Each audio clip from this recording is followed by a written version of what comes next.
and her merciful glance. So we'll start with the children's program. Then after that, we will have a wonderful class, Srimati Radharani. And then after that, we will have a special kirtan led by Sanjay Prabhu about Srimati Radharani, glorification of Srimati Radharani. So it'll be very enjoyable, the whole program. And we'll now start with the children's program. Are the children ready?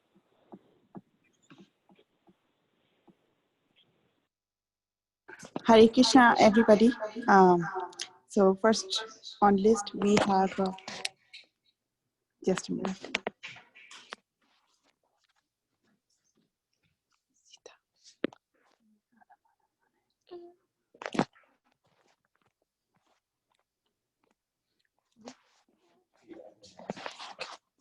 Hare Krishna.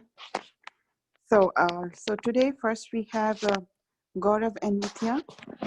So Gaurav, would you like to start first? Okay. Mataji. Hare Krishna everyone, happy Radhastami. Today I'm going to play Jai Radha Madhav on flute.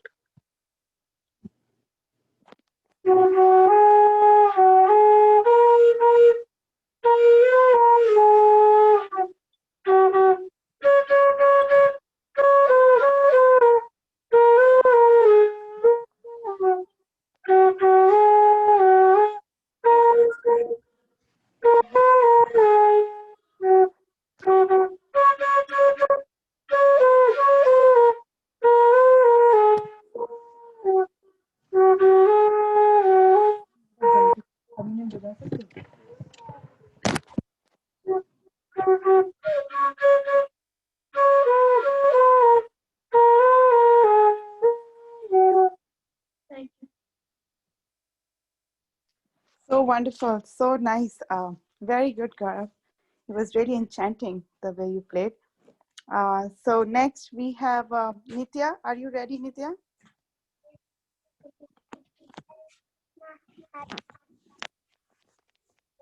Radhe Jaya Jaya Madhava Rahite Radhe Jaya Jaya Madhava Rahite Kokula Taruni Mandala Mahite Kokula Taruni Mandala Mahite Radhe Jaya Jaya Madhava Rahite Radhe Jaya Jaya Madhava Rahite Damodara Rati Vardhana Veshe Damodara Rati Vardhana Veshe Hari Nishkuta Inda Vikineshe Hari Nishkuta Inda Vikineshe Radhe Jaya Jaya Madhava Rahite Radhe Jaya Jaya Madhava Rahite Rishabhanu Dadi Navashashileke Rishabhanu Dadi Navashashileke Lalita Sakhi Guna Amita Vishake Lalita Sakhi Guna Amita Vishake Radhe Jaya Jaya Madhava Rahite Radhe Jaya Jaya Madhava Rahite Karunam Kurumai Karuna Barite Karunam Kurumai Karuna Barite Sanaka Sanatana Varnita Charite Sanaka Sanatana Varnita Charite Radhe Jaya Jaya Madhava Rahite Radhe Jaya Jaya Madhava Rahite. Wonderful, very nice, Nitya. You memorized the whole song. It's such a beautiful song on the glorification of Srimati Radharani. Thank you so much. Next, Radhna, are you ready, Radhna? Okay, so Radhna will be singing a song, a very beautiful bhajan. Go ahead, Radhna. Radhe Radhe Radhe Radhe Radhe Govinda Vrindavana Chanda Anathanatha Dina Bandhu Radhe Govinda Nanda Kumara Namanita Chora Radhe Govinda Vrindavana Chanda अनाथ दीन बंधु राधे गोविंदा वेणुविलोला विजय गोपाल राधे गोविंदा वृंदावन चंद अनाथ दीन बंधु राधे गोविंदा पंढरीनाथ पांडुरंग राधे गोविंदा वृंदावन चंद अनाथ दीन बंधु राधे गोविंदा पुण्य श्लोक पुराण पुरुष राधे गोविंदा वृंदावन चंद अनाथ दीन बंधु Radhe Govinda. Beautiful. Very good. Very good, Radhna. Yeah, so nice. So many different names of Krishna. Very good. Okay. Kian, would you like to sing something for Krishna?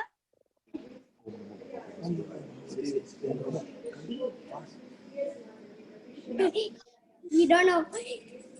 Okay. Okay, good. Can you say Hare Krishna, Kian? Okay. Hari Bol. Thank you, Soumya. Thank you, Radha. So next we have Soumya. Soumya will be reciting shlokas today for Radharani. Okay, go ahead, Soumya. पुष्पं फलं तोयं यो मे भक्त्या प्रयच्छति तदहं भक्तियुक्तं अश्नामि प्रियतात्मना. Translation: If one offers me with love and devotion a leaf, a flower, a fruit, or water, I will accept it. Hare Nam, eva kevalam, Kareva Naste, Bhagate Anyatha. In this age of Kali, there is no other way of self-realization other than the chanting of the holy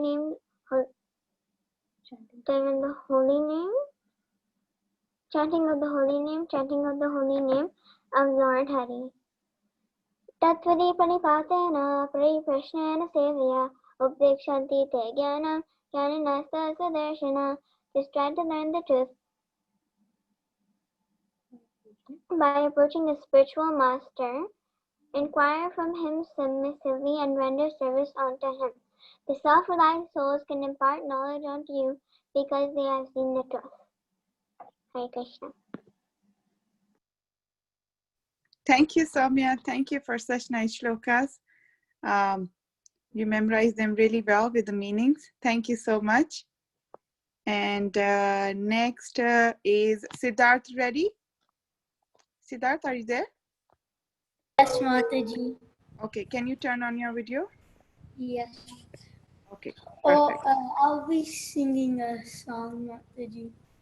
Perfect. Go ahead. Om Mere Radhe Shyam, Om Mere Radhe Shyam, Om Mere Radhe Shyam, Radhe Shyam. Mere Govinda Shama Gopala Eya Nanda Girdhari Bala. Mere Krishna, Mere Krishna, Mere Krishna, Mere Krishna, Mere Gauri Vishabhanu Dulari Vrindavaneshwari Ananda Manjari Mere Radhe, Mere Radhe, Mere Radhe.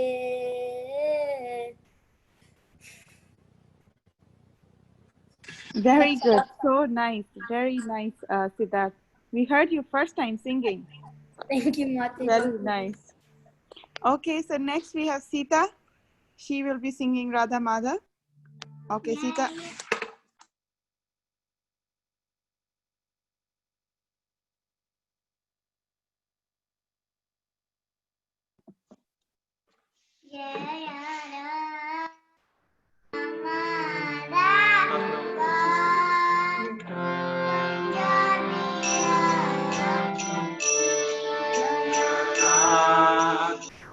Madhava Kunja Vihari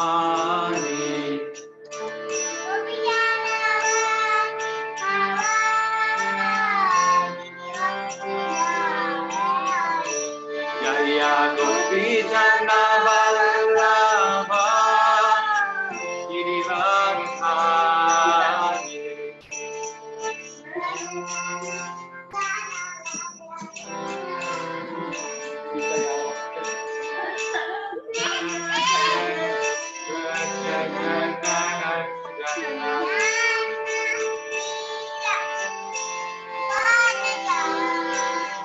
Yamuna Tira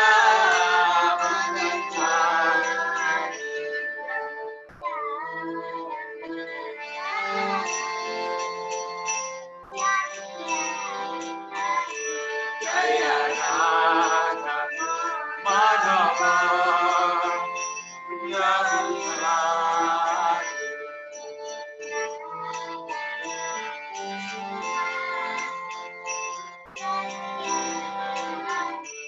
Jaya Radha Madhava Yamuna.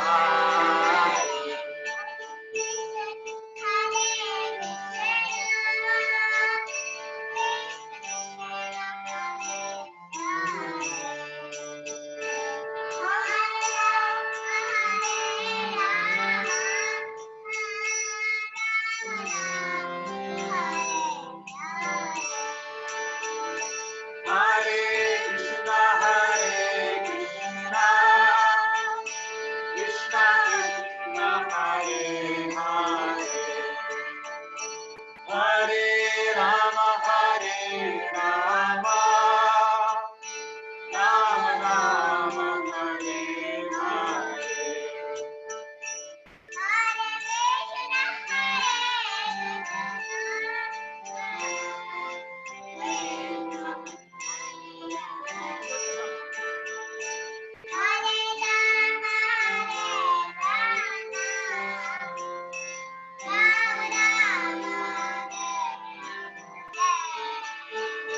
Hare Krishna, Krishna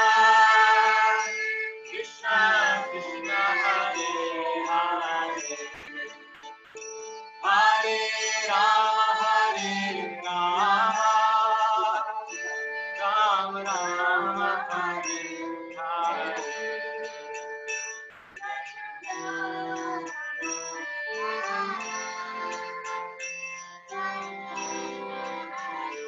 Jaya Radha Madhava Radhari.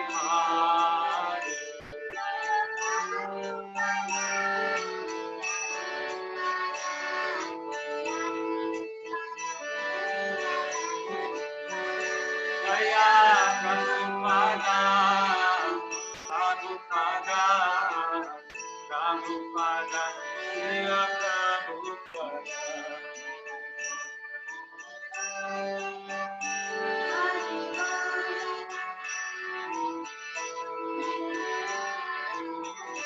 Nitai Gaura Haribo, Haribo, Haribo, Nitai Gaura Haribo.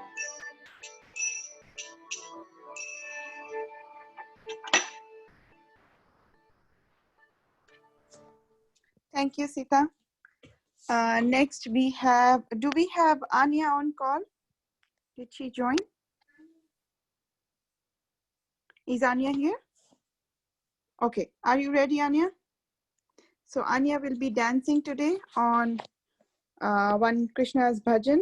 So she just needs some time to set up. Okay. Let us know. You are muted. Prabhu, you are muted.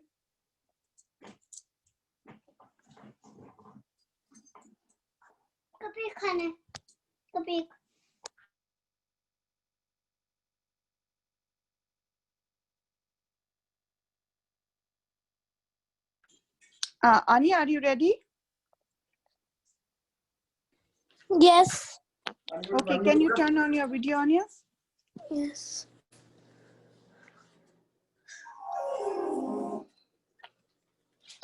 Relax again.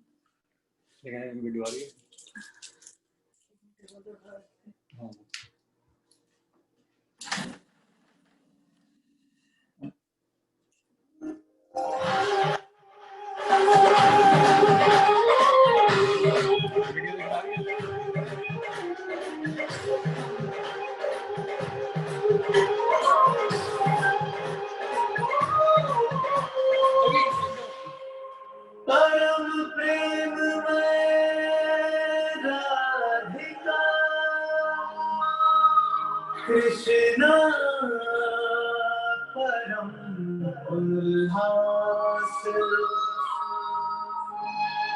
मधुर मिलन के क्षण रचे कण कण में महारास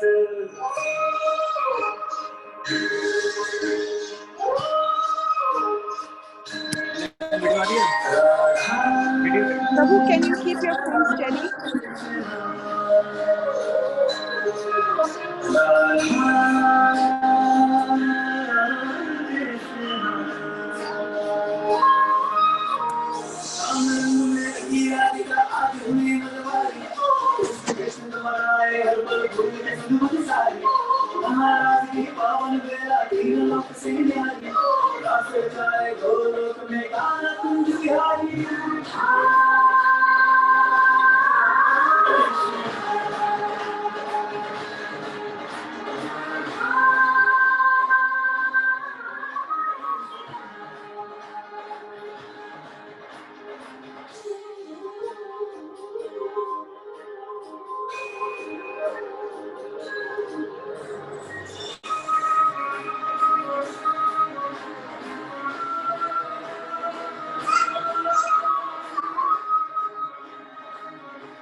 Very nice, Anya. Such nice performance.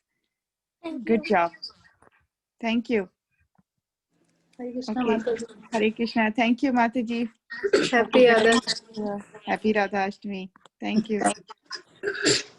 Okay, so next we have Keshav and Keshav. They will be singing Nashinga prayers. Keshav and Keshav, are you both ready? Okay. Okay. Yeah, they are ready. Hare Krishna. Hare Krishna. Namaste Narasingaya Pramadaladalayine Hiranyakashipurshaha Shilatankanakalaji Ito Nashima Pravato Nashima Yatoya Mipato Nashima Bahe Nashima Itaye Nashima Narasimha Maring Sharanam Prabhake Kava Kamalavare Naka Naduta Shema Danta Hiranyakashipu Anulinga Keshavaneta Hare Hare Rupa Jai Jai Ganesha Hare Jai Jai Ganesha Hare Jai Jai Ganesha Hare Jaya Narasimhadev Narasimhadev Narasimhadev Jaya Narasimhadev Jaya Prahlad Maharaj Prahlad Maharaj Prahlad Maharaj Jaya Prahlad Maharaj Jaya Jaya Prabhupada Prabhupada Prabhupada Jaya Jaya Prabhupada Nitya Gaura Hari Bol Hari Bol Hari Bol Nitya Gaura Hari Bol. Thank you, Master Ji. Thank you, Master Ji. Thank you, both of you, for singing such nice Namaste Nashinga prayers. Very well. Good job. Yeah, Keshav and Keshav, they are the youngest Nashinga prayer singers in our temple, and really cute. They're twin brothers. They are really cute. Thank you so much, both of you. Hare Krishna. Okay, I think this was the last performance. Yeah, this is the last. This was the last performance. Yes. Hare Krishna. Hare Krishna, everyone. 1 second. We might have.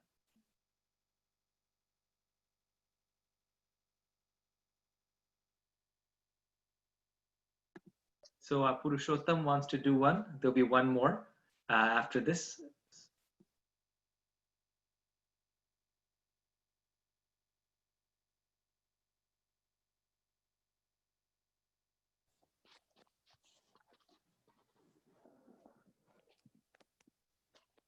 Okay, Purushottam, are you ready?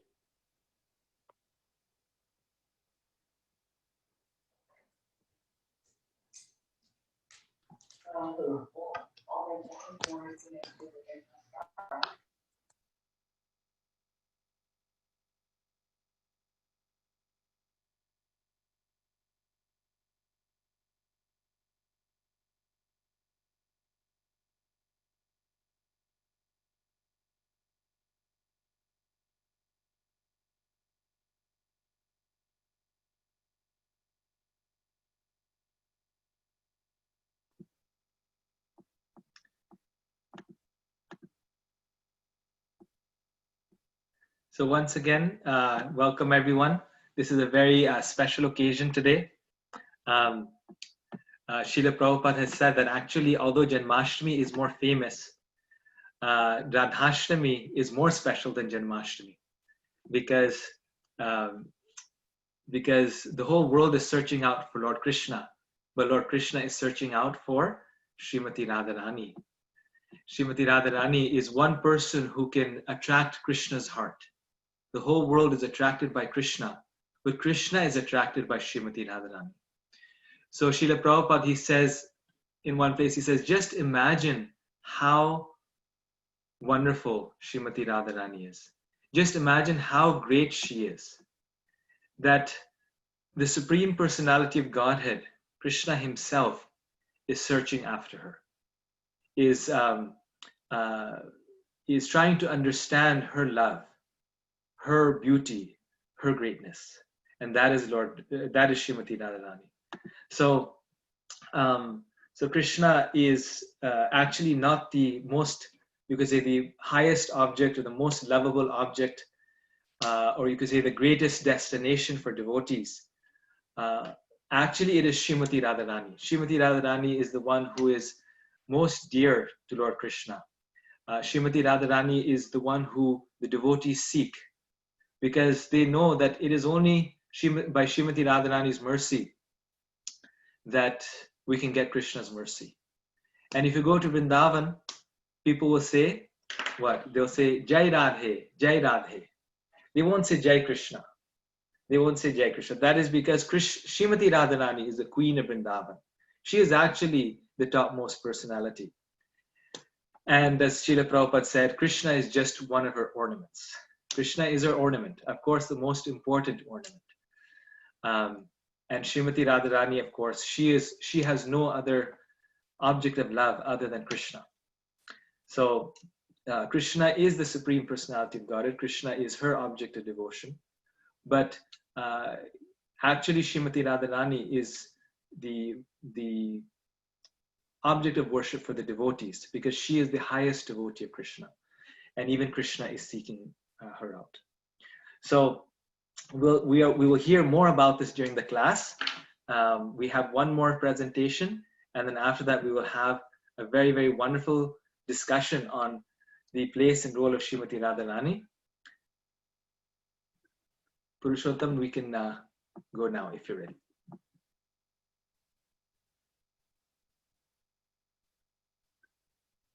Okay.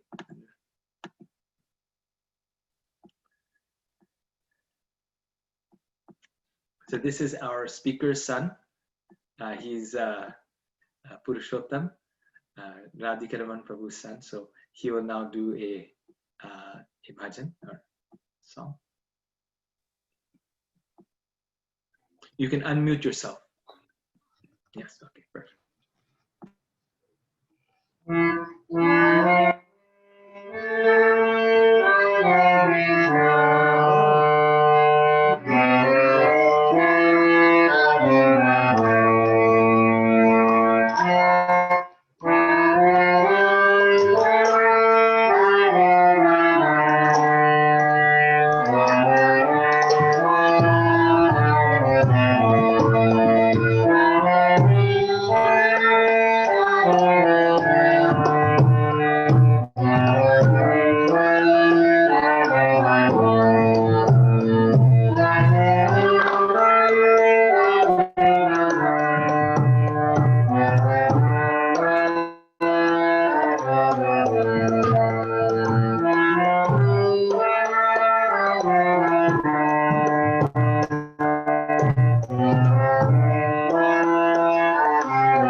Whoa! Thank you very much, Purushottam, for that wonderful kirtan. Thank you so much. And now, without any further delay, we will move forward with the Gatha today, the class. Okay. Shubha Vilas Prabhu, would you like to go now?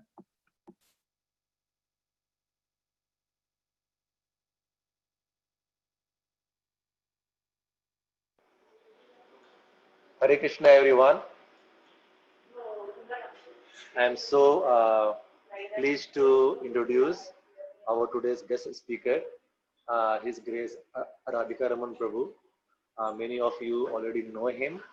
He is one of the most scholarly person I have met in ISKCON, actually.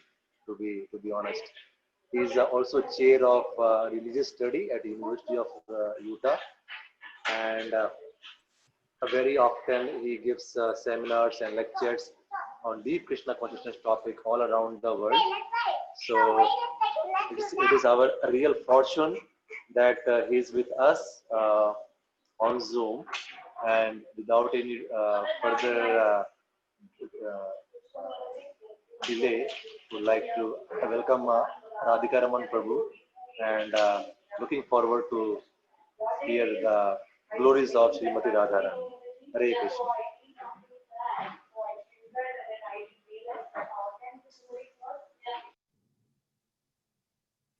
Thank you so much, Prabhuji, for the kind introduction, and very grateful.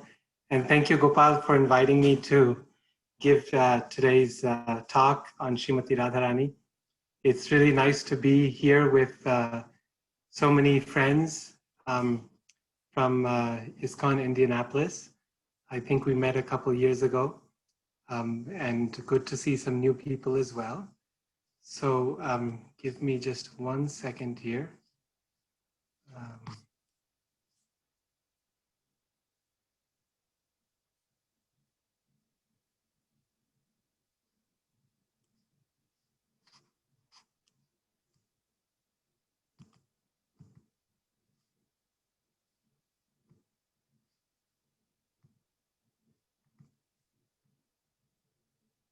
Okay.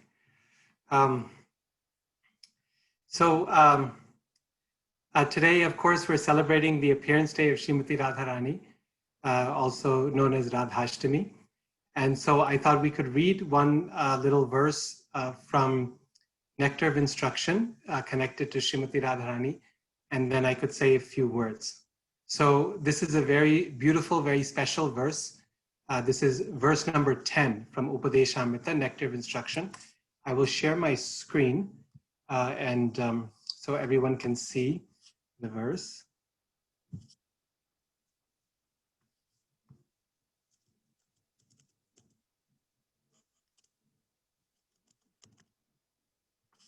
Okay, can everyone see the screen?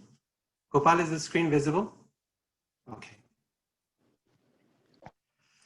Om Jnanatimirandhasya Jnananjanashalakaya Chakshurunmilitam Jena Tasmai Shri Gurave Namaha Namam Vishnupadaya Krishna Prishthaya Bhutale Srimate Bhakti Vedanta Swamin Niti Namine Namaste Saraswate Deve Gauravani Pracharine Nirvishesha Shunyavadi Paschatya Deshatarine. Om Namo Bhagavate Vasudevaya.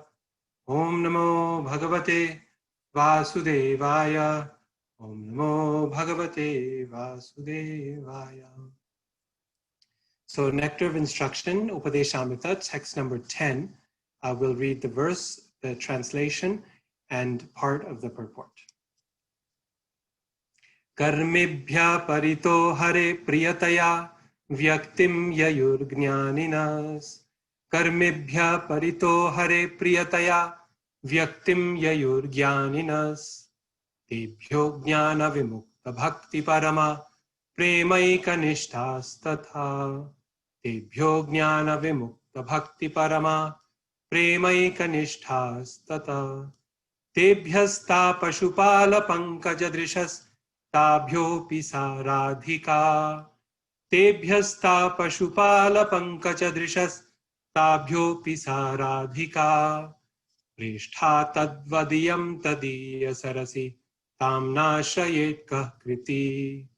Prishtha tadvadiyam tadiya sarasi tam nashrayet kah kriti. So, translation. Translation and purport by His Divine Grace A.C. Bhaktivedanta Swami Prabhupada. In the Shastra, it is said that of all type of fruitive workers, he who is advanced in knowledge of the higher values of life is favored by the Supreme Lord Hari. So just for some background, this verse is providing a, you can say, a ladder going up to the spiritual world. And you'll see that Srimati Radharani is at the very top of that ladder. So we're starting with the karmis, those who are fruitive workers in this world. And we'll talk about this a little bit in a minute. In the Shastra, it is said that of all types of fruitive workers, he who is advanced in knowledge of the higher values of life is favored by the Supreme Lord Hari. Out of many such people who are advanced in knowledge, or jnanis, one who is practically liberated by virtue of his knowledge may take to devotional service. He is superior to the others. However, one who has actually attained prema, pure love of Krishna, is superior to him. The gopis are exalted above all the advanced devotees because they are always totally dependent upon Sri Krishna, the transcendental cowherd boy. Among the gopis, Srimati Radharani is the most dear to Krishna. Her kunda, lake, is as profoundly dear to Lord Krishna as this most beloved of the gopis. Who then will not reside at Radhakund and in a spiritual body surcharged with ecstatic devotional feelings, aprakrita bhav, render loving service to the divine couple Sri Sri Radha Govinda, who perform their Ashtakaliya Leela, their eternal eightfold daily pastimes.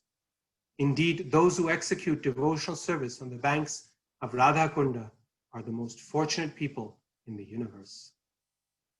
So Srila Prabhupada's purport is very, very nice. He explains each level of the ladder, karmis, jnanis, vimukta jnanis, but we're going to move ahead for the sake of time to the third paragraph from the bottom of the purport. After taking to devotional service under the regulative principles, a person may come to the platform of spontaneous love of Godhead, following the footsteps of great devotees like Narad and Sanak and Sanatan. The Supreme Personality of Godhead then recognizes him to be superior. The devotees who have developed love of Godhead are certainly in an exalted position. Of all these devotees, the gopis are recognized as superior because they do not know anything other than satisfying Krishna. Nor do the gopis expect any return from Krishna. Indeed, sometimes Krishna puts them into extreme suffering by separating himself from them. Nonetheless, they cannot forget Krishna. When Krishna left Vrindavan for Mathura, the gopis became most dejected and spent the rest of their lives simply crying in separation from Krishna. This means that in one sense, they were never actually separated from Krishna. There is no difference between thinking of Krishna and associating with him. Rather, Vipralambha Seva, thinking of Krishna in separation, as Sri Chaitanya Mahaprabhu did, is far better than serving Krishna directly. Thus, of all the devotees who have developed unalloyed devotional love for Krishna, the gopis are most exalted. And out of all these exalted gopis, Srimati Radharani is the highest. No one can excel the devotional service of Srimati Radharani. Indeed, even Krishna cannot understand the attitude of Srimati Radharani. Therefore, he took her position and appeared as Sri Chaitanya Mahaprabhu just to understand her transcendental feelings. In this way, Srila Rupa Goswami concludes that Srimati Radharani is the most exalted devotee of Krishna and that her kunda, lake, Sri Radha Kund, is the most exalted place. So we'll stop there and try to say a few words about the occasion and particularly about Srimati Radharani. So,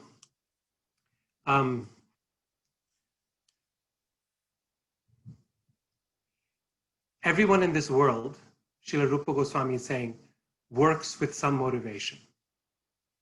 Most people are happy, they're satisfied to work for their own ambition, to achieve more in life, to become physically fit, to advance their careers. And that's a general motivation for survival, for flourishing, for every human being. But those who are a little more broad-minded, okay, for them, they look after not just themselves, but they look after their families as well. And they work hard in this world with an attempt to get some nice, wealth and house and facilities to take care of their families. This kind of work, where we put something into the world and expect something in return, that person is called a karmi, right? And Prabhupada explains in the purport to this verse that karmis are not bad people so long as they are working according to the basic laws of morality and the regulations of scripture. That when scripture gives us certain ways of how to make a living honestly, how to work hard, how to be a good person in this world, take care of the family.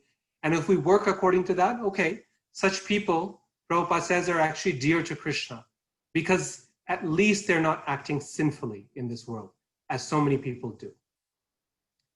So we see here, Rupa Goswami is basically building a ladder based on how selfish a person is and how selfless they become.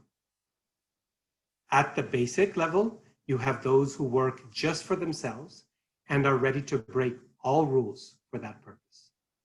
Those who are more advanced than that and actually dear to Krishna are those who work in an honest and moral way for the sake of taking care of themselves and their family.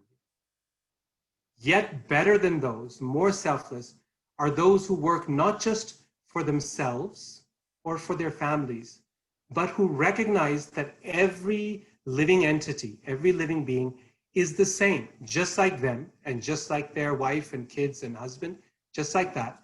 Every living entity is a spirit soul and therefore worthy of being treated with the same care and respect. That person who understands that knowledge is called a jnani. Okay? That person is invested in knowledge of Brahman. And that person therefore becomes more selfless. They're able to broaden their vision from just themselves, beyond just their families, to the world in general, and not even just human beings, but to all living beings, and see that oneness in all beings. And yet, their motivation for pursuing that knowledge is still selfish to some degree. They are hoping that by such knowledge and by such vision and by such a sense of equality for the world, that they will become liberated, that they will be able to advance as a result of that knowledge. Because you see, the fruits, the joys of gaining knowledge are far, far greater than the joys of the senses. We think that the best things for most of us is, oh, we can eat some nice prasad, or we can go to some theme park, we have a good time. Right? Those are the joys of the senses. But the pleasures of the mind, they are incredible. They far outweigh, they far exceed the pleasures that the senses can give us. This is why so many people give up all physical pleasures just for the sake of study, just for the sake of appreciating knowledge and understanding. So there's still this desire to enjoy the pleasures of the intellect and the mind. So there's still some selfishness there, even though it's not as selfish as the one working fruitively in this world. Pardon me. So beyond that, beyond the Jnani, is that person who decides, I'm going to actually start working not for myself, but for Krishna. I'm going to offer all my actions to the Lord.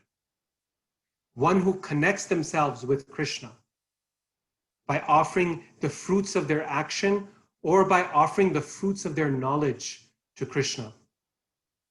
Bahunam janmanamante jnanavan mam prapadyante. Vasudeva sarvamiti samahatma sudurlava. After many births of accumulating that knowledge, they realize actually the purpose of all this knowledge is that I have to offer this knowledge, I have to offer its fruits to Krishna, use it in Krishna's service. And therefore they begin the process of regulated devotional service. So many of us are at this level where we're trying our best to perform Vaidhi Bhakti. We're trying our best to do the rules and regulations of devotional service. See, the powerful thing with this, with Bhakti, is not that we leave everyone behind. Now we don't worry about the world, we don't worry about our families, we don't worry about ourselves, we just worry about God. No, that's not true. The reality is, it's the point, Bhakti is the point where we decenter ourselves. It's no longer about me, my family, my world, my human race, my earth planet. It's not about me anymore. It's decentering me and putting Krishna in the center and saying that I'm ready to serve Krishna. And because a devotee is ready to serve Krishna, therefore that devotee is willing to serve everyone because everyone is connected to Krishna. So it's the most selfless position at that point. Now, the beginning of bhakti is doing that Vaidhi sadhana bhakti, that where we're learning how to be devotees.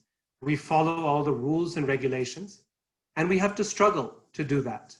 And we have to chant our rounds, we struggle for that. We have to wake up in the morning, that's a struggle. We have to read Bhagavatam, that's a struggle, right? Everything is a struggle. There's joy there, no doubt. Otherwise, we wouldn't be doing it. But still, we have to, work hard in order to do the regulated practice of devotional service. As we start doing that regulated practice, gradually we start to develop a taste for that. That taste develops when all the bad things within our heart, like lust and anger and greed and envy, they start to disappear. They start to get cleansed, and we can start to actually enjoy. We look forward to the activities of devotional service. We develop a taste for it. And eventually, that taste turns into spontaneous bhakti. Now, spontaneous bhakti is when we really come to the point of becoming totally selfless. Because even in Vaidhi sadhana bhakti, we may be motivated with some desire that, I don't want to fall into Maya, or I want to be liberated, or things like that may be there. But when we actually come to love Krishna, only because Krishna is so lovable, that is spontaneous devotional service. In this platform of spontaneous bhakti, raganuga bhakti, it's not that we stop following the rules. No, it's just that we forget that we're following the rules. You see the difference? Right? In Vaidhi sadhana bhakti, you have to remember, it's the rule. I have to chant this many rounds. It's the rule. I have to wake up this time. When it starts to become spontaneous, when we start to develop that taste, that ruchi and that asakti, that attachment to Krishna, then it's not that we stop chanting our rounds or we stop waking up in the morning. No, in fact, we do it more, but it's just we forget that we're following the rules because it becomes natural to us. It becomes something it comes automatically because of who we are. We have recovered our identity as servants of Krishna. So it's just like someone playing a piano. In the beginning, when you're learning an instrument, then you have to practice the notes and you have to see the scales and you have to keep the metronome keeps time and all of that. But as you practice, pretty soon you can play without even having to think about what your fingers are doing, without having to think about what the tempo is and what the key is. Do you stop following the right tempo? Do you stop pressing the right keys? No, of course not. That's how the music comes. But you forget that you're doing it because it's just flowing from the heart. At that point, when bhakti becomes like that, this is called Raganuga Bhakti. Such bhakti, we hear in Chaitanya Charitamrita, this is the kind of bhakti that for the first time, it attracts and pleases Krishna. You see, up to this point, the karmi, the jnani, the karma mishra, jnana mishra, bhakta, the vaidhi bhakta, all up to this point, each one of the steps we've talked about. Krishna is helping us each step. He's giving us what we want, but only because we ask for it, only because it's his duty to do so, not because he finds much joy or pleasure in it. Right? These are still selfishly motivated activities. And when love is still selfish, when it's tinged with selfishness, it doesn't attract Krishna's mind and heart. But when we come to the point of spontaneous bhakti, then it's not that we have to call Krishna. Krishna, pay attention to me. Krishna, pay attention to me. No, it's that Krishna is interested in us. The devotee never stops running after Krishna, of course. But at the stage of Raganuga Bhakti, Krishna starts running after the devotee. You see the contrast? Up to this point, everyone has been searching after Krishna, grasping after what Krishna can give them, right? And what can Krishna give them? The very fundamental thing that everyone is looking for from Krishna is ananda, or joy, bliss, happiness. This is why the Upanishads, they say, Anandam Brahma, right? That Brahman, the absolute truth, is Ananda. Just simple statement. Anandam Brahma, right? Why? And then they say, because ultimately the Lord is Ananda, or is joy or bliss. Ananda is Anandam Brahme Divyajanat. Anandadeva Khalvimani Bhutani Jayante Yena Jatani Jivanti Tat Prayantyabhisham Vishanti. Tad vijignyasasvatad brahmeti. The Upanishads, they say that the Lord is Brahman. The Lord is Ananda. Brahman is Ananda. And therefore, everyone is looking for that Ananda. They are born in this world. Every living entity, Ananda Deva Kalvimani Bhutani Jayante. Every living entity is born in this world because they're seeking happiness. Ananda. They live in this world. The only reason we survive, why we get up every day from bed, is because we're looking for that Ananda. And in the end, where are we wanting to go? Tat prayantyabhisham vishanti. Where are we trying to go at the end of this life? Is also to a place of Ananda. Everyone's trying to build a better future for themselves.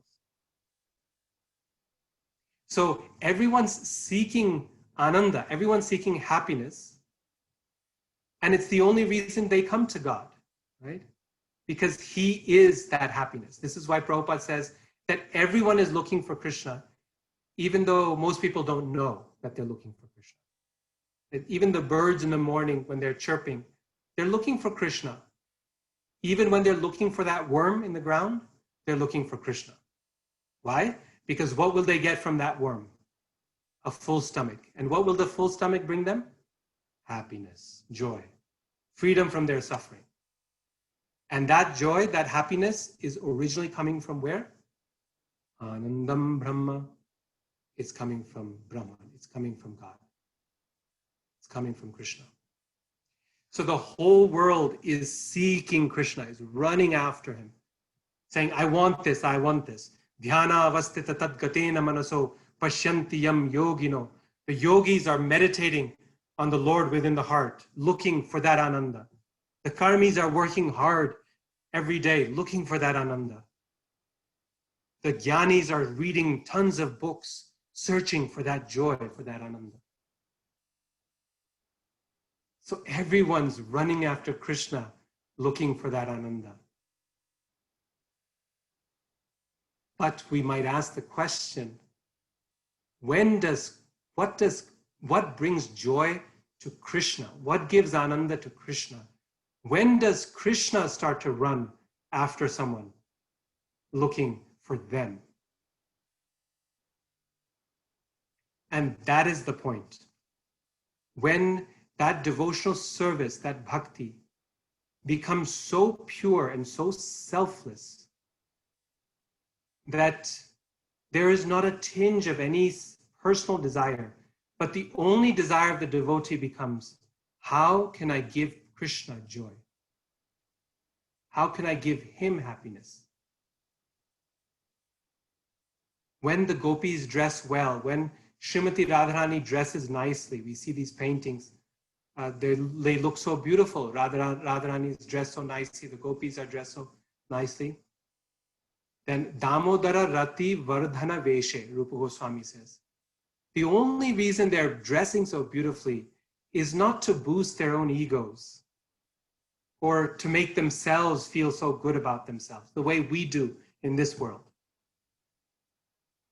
Worried about our image for our self-ego.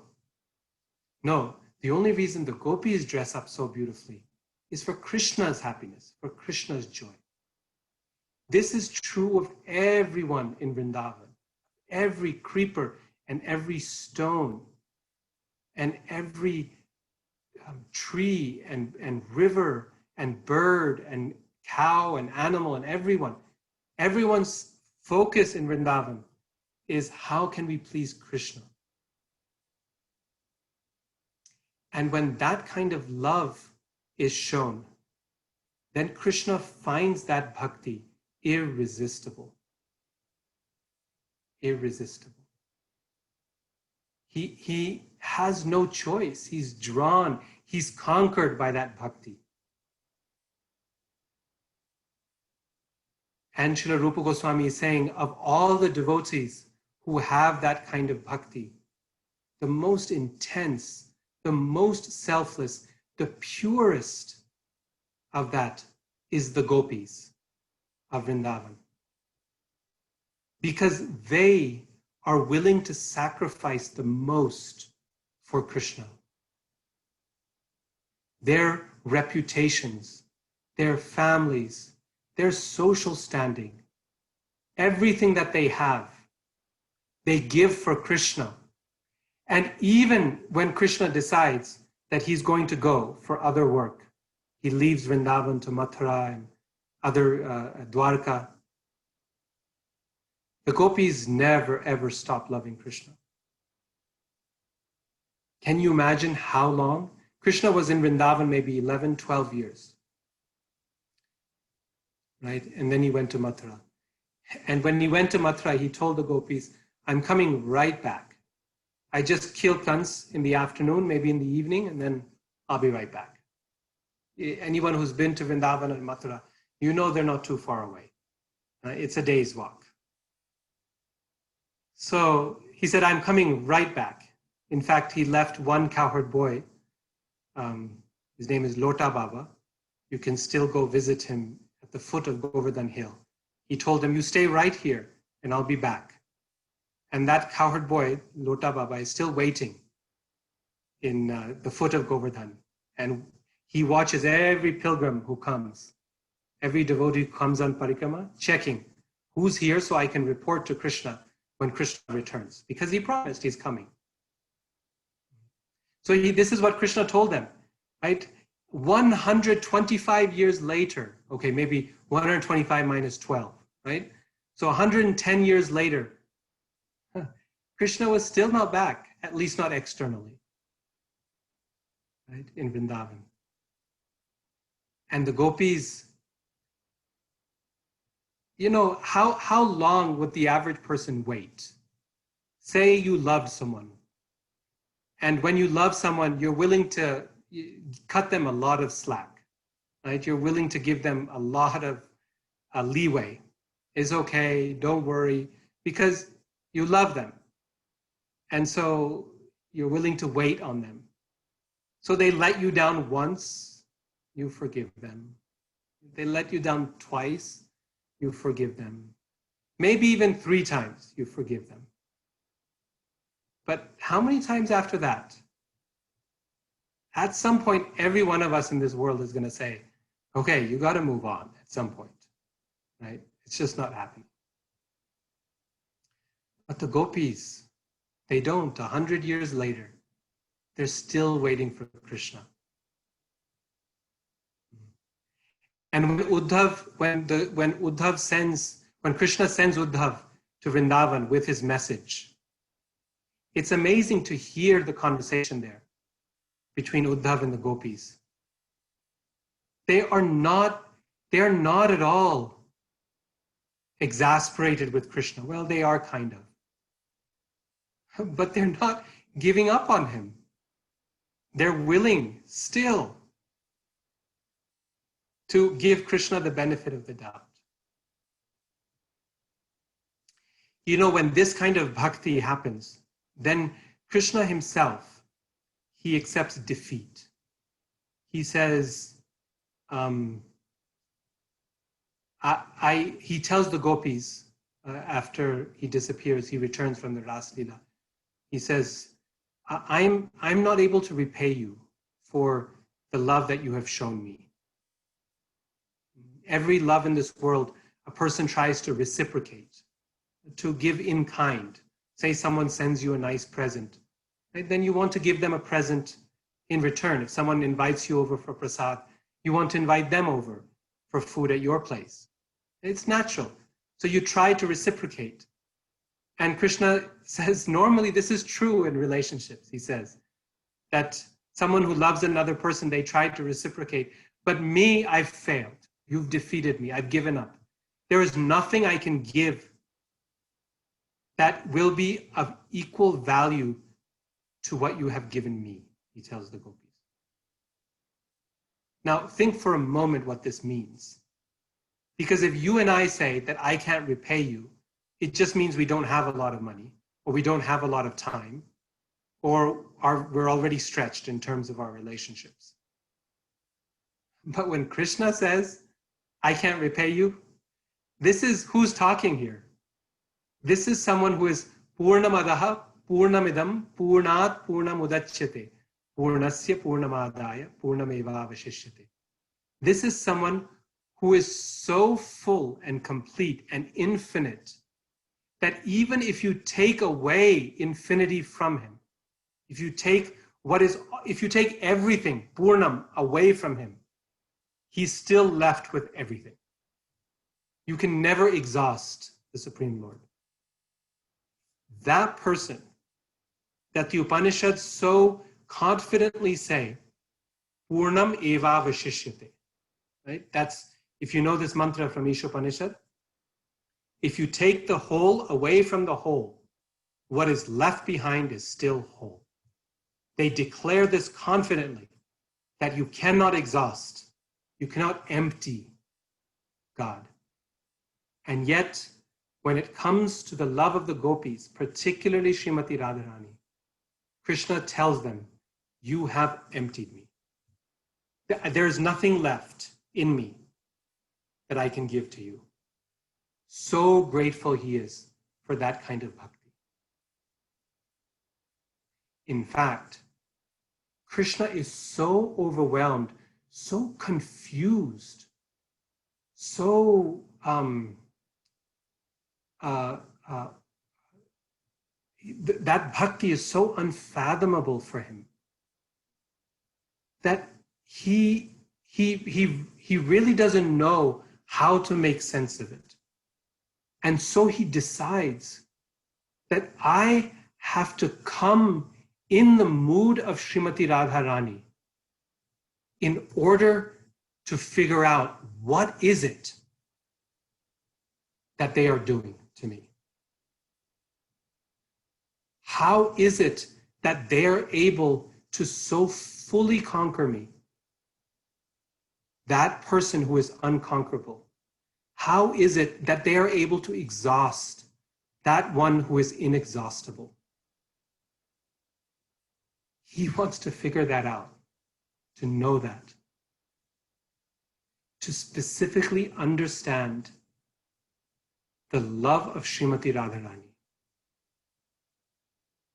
And therefore, he comes then as Sri Chaitanya Mahaprabhu 500 years ago. Krishnadas Kaviraj Goswami tells us, Radha Krishna Pranaya Vikritir Hladini Shaktirasmad. Radha Krishna Pranaya Vikritir Hladini Shaktirasmad. Ekatmanav Abhibhuvipura Deha Bhedam Gato To. Ekatmanav Abhibhuvipura Deha Bhedam Gato To. Chaitanyakyam Prakatamadhuna Tadvayam Chaikyamaptam. Chaitanyakyam Prakatamadhuna Tadvayam Chaikyamaptam. Radha Bhava Dyuti Suvalitam Nomi Krishna Swarupam. Radha Bhava Dyuti Suvalitam Nomi Krishna Swarupam. He says, Srimati Radharani, he defines Radharani first. Radha Krishna Pranaya Vikriti. She is the transformation of Krishna's love. She is love for Krishna in embodied form. Technically speaking, she is the Lord's Hladini Shakti. Hladini Shakti means that energy of Krishna that is Krishna's energy of joy, of Ananda. So you remember, we spoke about how everyone in this world is seeking that Ananda, right? And the very definition of God is the one who is bliss or joy. Well, guess what? That bliss, that joy, that Ananda is Srimati Radharani. When the Upanishads say, Anandam Brahma, Brahman is Ananda, is bliss. What are they saying? They're saying Radha is Krishna. That Krishna is inseparable from Srimati Radharani because she is Hladini. She is the one who is that energy of bliss, of joy. And therefore, there is no Krishna without Srimati Radharani and no Srimati Radharani without Krishna. The two are inseparable. The example Srila Prabhupada gives is of the sun and the sunshine. In fact, not just the sunshine, but the sunshine within the globe of the sun. Not the sunshine that enters our room. That's already too weak. It's too distant. No, the sunshine within the globe of the sun. Can you imagine the sun without that sunshine? Impossible. Impossible. That is the very nature of the sun. In the same way, we cannot imagine Krishna without Srimati Radharani. Because she is that very energy, that power of Krishna to experience bliss and to give bliss to others. This is why the Lord is called Rama, one who experiences joy, pleasure, Ramate iti Ramaha, and Ramayati iti Ramaha, one who gives others joy. That is Rama. So, and that ability is Srimati Radharani. She's the very personification of bhakti. And no wonder Krishna cannot understand her. As he is as Krishna, he cannot understand. Because he does not have bhakti for himself. Who has bhakti for Krishna? Not Krishna.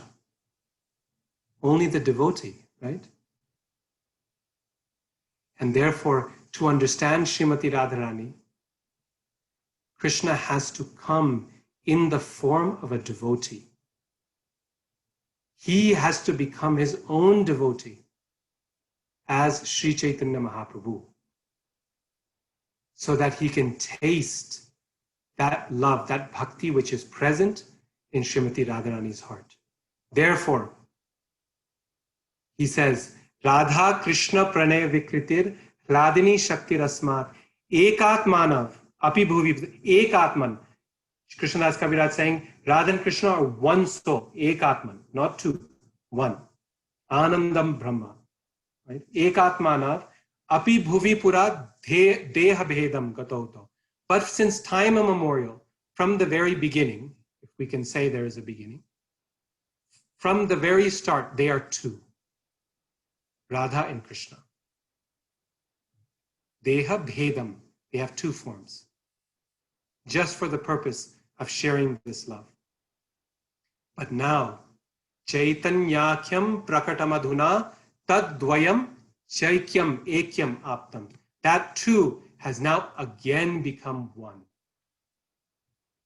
Srila Bhakti Siddhanta Saraswati Thakur describes this as the dialectic of divinity.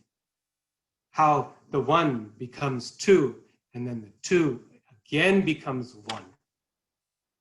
And when they again become one, it's different this time when they become one. They started off as one, but the new one is different from the old one. Why? Because this time they come together. Radha Bhava Dyuti Suvalitam Nomi Krishna Swarupam. This time Srimati Radharani has the upper hand. Because when they become one, Krishna takes Radha Bhava, the mood of Srimati Radharani, her desire to serve, her love for Krishna. Krishna takes that mood upon himself and her color, her complexion. This is why Chaitanya Mahaprabhu, he's golden in complexion. Right? Ajanulambita bhujau kanakavadato. He's golden in complexion.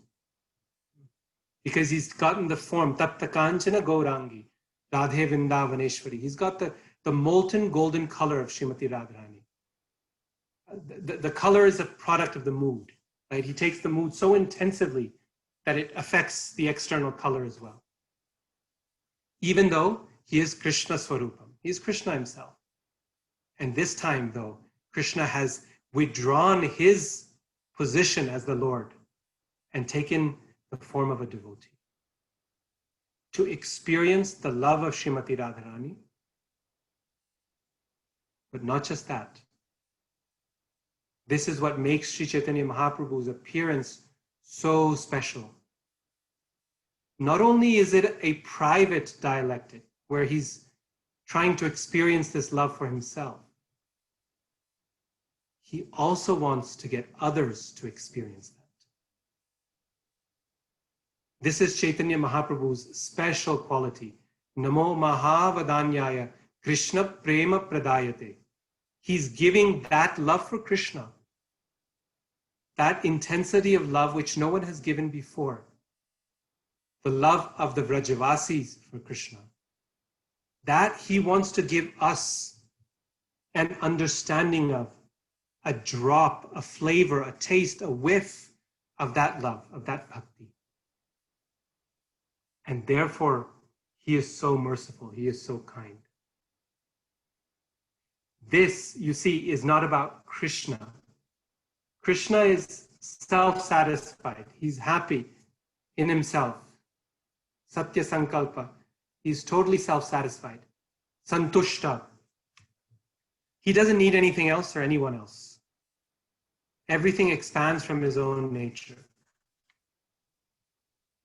But Srimati Radharani's mood.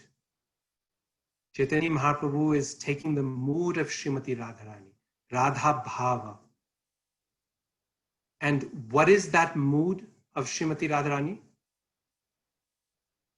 What is the characteristic of Srimati Radharani's mood?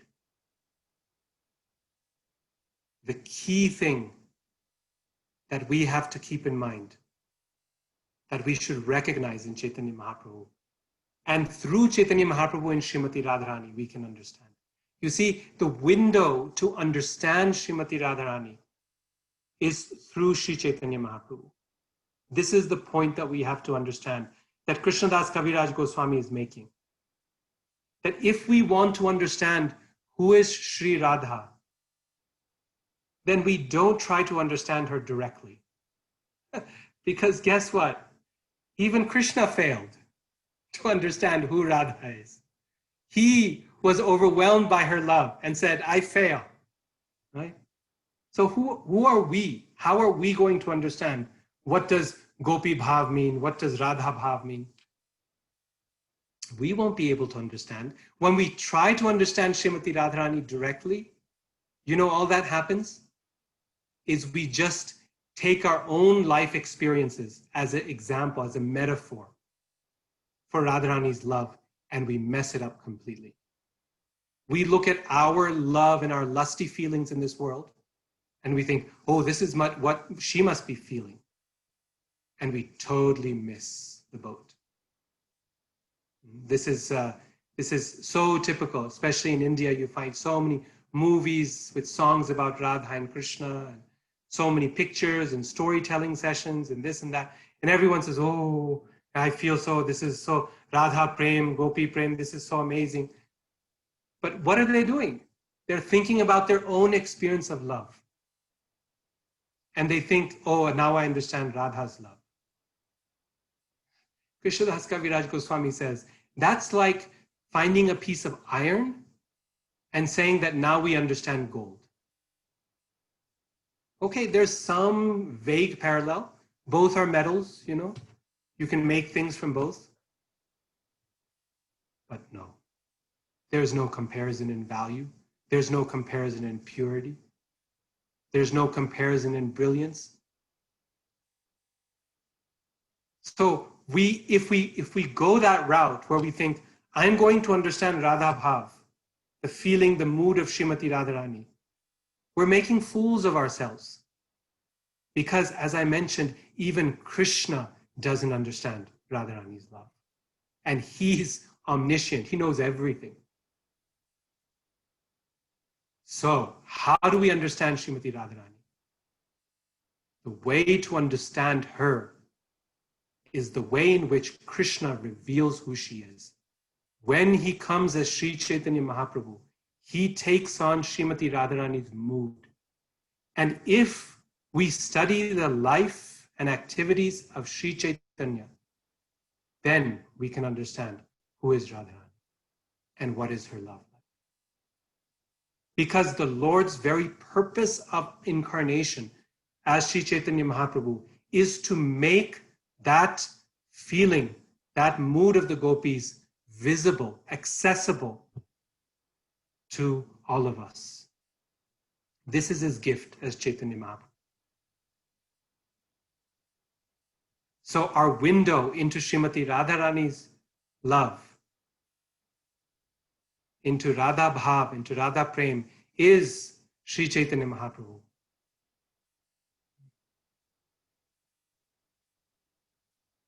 And what is Sri Chaitanya Mahaprabhu's mood? That we can see in the works of the 6 Goswamis of Vrindavan. Sri Rupa Goswami, Sri Sanatana Goswami, Raghunath Das, Raghunath Bhatta Goswami, Gopal Bhatta Goswami, Sri Rajiva Goswami. Right? Through their writings, through their works, we can understand who is Sri Chaitanya Mahaprabhu. Most importantly, by studying Sri Chaitanya Charitamrita and Bhakti Rasamrita Sindhu, Nectar Devotion. These 2 books tell us who is Sri Chaitanya Mahaprabhu. And in this way, we can understand who is Srimati Radharani. And in that way, we can understand who is Krishna. That is the method. Narottam Das Thakur, he sings so nicely in that song. Gauranga bolite habe pulaka sharir. He says that Vishaya chariya kabe shuddha habe man. When will I give up my desires for material sense gratification? Vishaya chariya kabe shuddha habe man. Kabe hama herabo Shri Vrindavan. Rupa Raghunatha pade hoibe akuti. When we have attachment to the lotus feet of Srila Rupa Goswami and the 6 Goswamis of Vrindavan, then we can understand Sri Chaitanya Mahaprabhu. And then we can understand what is Vrindavan Dham, what is Yugala Priti, what is the love between Radha and Krishna. That is our window. And what is that mood of Chaitanya Mahaprabhu that the Goswamis reveal? There's one very special quality. We know this is Radharani's mood because it's Chaitanya Mahaprabhu's mood. And what is that? Gopi Bhartu Padakamalayur Das Dasa Anudas. Chaitanya Mahaprabhu, he sings, Naham Vipro Nacha Narapati Napi Vaishyo Nashudro Naham Vipro Nacha Narapati Napi Vaishyo Nashudro Naham Varni Nacha Grihapatir Na Vanastho Yatirva Kintu Prodyan Nikhila Paramananda Purnamritabdhe Kintu Prodyan Nikhila Paramananda Purnamritabdhe Gopi Bhartu Padakamalayur Dasa Dasanu Dasaha Gopi Bhartu Padakamalayur Dasa Dasanu Dasaha. Very beautiful verse. He says, Naham Vipro Nachanarapati. I'm not a Brahman, a priest. I'm not a Narapati, a Kshatriya, a king. I'm not a Vaishya, a merchant. I'm not a Shudra, a laborer. I'm not Varni. I'm not a Brahmachari. I'm not a Grihastha, a householder. I'm not a retired person. I'm not a sannyasi, a renounced man. None of this. I'm none of these labels that we put in this world. For today's world, we can say, I'm not black. I'm not white. I'm not American. I'm not Indian. Right? Chaitanya Mahaprabhu was using the labels that were current during his time in India. But we can apply our own labels today and say, I'm not this. I'm not that. I'm not American, I'm not Indian, I'm not black, I'm not white, I'm not rich, I'm not poor. What am I? He says, I am the servant of the servant of the servant of the master of the gopis. This is Chaitanya Mahaprabhu's mood. Prabhupada says in one place, he says, that mood is never, I am serving Krishna. No. Or he says, I have found Krishna. No. A devotee always asks, where is Krishna? I have not found him. He Radhe Vrajadevike Chalalite, He Nanda Suno Kutaha, O Radharani, O Krishna, O Lalita Devi, where are you? Prabhupada says, notice that the Goswamis, Chaitanya Mahaprabhu is never saying, Krishna, I found you. Here you are, now you're mine. Good, now let's relax. No. He's always, Chaitanya Mahaprabhu is in the mood because Radharani is in the mood. Where is Krishna? I don't have him. What is the way to get Krishna? Not by grabbing him ourselves, no. By becoming the servant of the servant of the servant of the servant of Srimati Radharani. That is how we get Krishna. And that is Srimati Radharani's mood. She's always trying to serve others so that they can serve Krishna. She's always eager to get others to Krishna. Like I was saying earlier, Krishna is self-satisfied. He's happy and joyful in any condition. It's Srimati Radharani who is dissatisfied, seeing all of us living entities who are suffering in separation from Krishna, in Krishna's absence, having forgotten Krishna. And so it's Srimati Radharani who reaches out and says, please come. She takes the form of Sri Chaitanya Mahaprabhu. And she says, come, all living entities, come. Join Krishna's Leela. Be happy again in his service. Ajanulambita bhujau kanakavadato sankirtanaika putaro kamalaya taksho. The Lord is so merciful. Jagat Priya Karo Karunavataro. He's kind and dear to all living entities. Karunavataro, the incarnation of mercy itself. Sri Chaitanya Mahaprabhu. He's called Karunavatara, the incarnation of mercy. And that means Srimati Radharani is herself the incarnation of mercy. That she is also the most merciful. Because of course, Chaitanya Mahaprabhu is taking the mood of Radharani, right? So whatever we see in Sri Chaitanya Mahaprabhu, we know that is present in Radharani. And Sri Chaitanya Mahaprabhu's number one quality is mercy or compassion. And this is Srimati Radharani's number one quality, is she is so compassionate, she's so merciful, that she cannot stand to see the living entities like us suffer in Krishna's separation and distance from him, and forgetfulness of Krishna. And so she's constantly calling, eager in whatever way that she can to engage us in her service, in Krishna's service. And her mood, how can I become the servant of those who serve Krishna? This is ultimately Srimati Radharani's mood, not one of arrogance. Sometimes she shows it externally just because Krishna likes it. But internally, she is not arrogant even in the slightest bit. Her humility is exemplified by Chaitanya Mahaprabhu in that verse, Trinadapi Sunichena Tarorapi Sahishnuna Amanina Manadena Kirtaniya Sadahari. That I am the lowest of the low. In fact, everyone is a better servant of Krishna than me. So let me help others serve Krishna and let me serve them while they serve the Lord. And this is the mood of bhakti. This is that mood of selflessness that totally conquers Krishna. Not the mood, I want to serve Krishna. No. It's the mood of, I want to serve the servant of the servant of the servant of the servant of Krishna. Then Krishna becomes sold to that person. He cannot resist that person's bhakti. So this is Sri Chaitanya Mahaprabhu's mood. This is Srimati Radharani's mood. Is come what may, I will love and worship Krishna. And who am I to love and worship Krishna?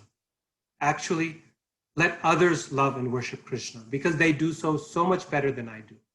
And let me serve them and assist them in their service. And when we can imbibe that mood of service, that mood of bhakti, then we know, yes, we're actually following Sri Chaitanya Mahaprabhu. And then we'll know that, yes, we can actually appreciate Radha and Krishna. Otherwise, there's no path to Vrindavan. We must go through Sri Chaitanya Mahaprabhu and take to heart what he teaches us in the Shikshashtaka, beginning from the very first verse of chanting Krishna's holy names, moving on to that mood of humility that he describes in the third verse, and the full sense of surrender to Krishna.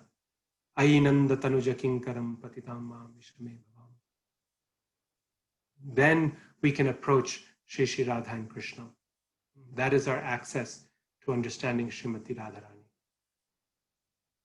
So on this day of Radhashtami, let's all resolve that we will try our best to imbibe this mood of dasa dasanudas, of servant of the servant of the servant of the gopis. To imbibe that humility, that mood of service. And if we can do that, if we pray to Srimati Radharani, please include me in your circle of servants of Krishna. Allow me a little place as a servant of your servant. Then our Radhashtami will be very successful and very wonderful. because this is the mood of this day, is a mood of bhakti, of learning how to be the servant of the servant of the servant. So I'll stop here and see if anyone has any questions or comments or thoughts or realizations that they'd like to share. I'll be happy to take. Thank you all so much.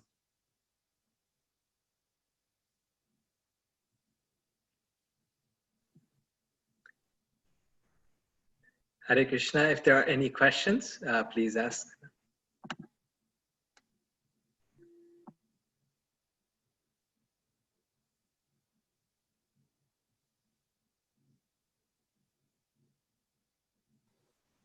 Hare Krishna, Prabhu. Please feel my humble obeisances. This is Rupa Vilas Das. Hare Krishna, Prabhu. Dhanavad Pranam. Pranam, Prabhu. So, thank you so much for a very nice presentation, very crystal clear.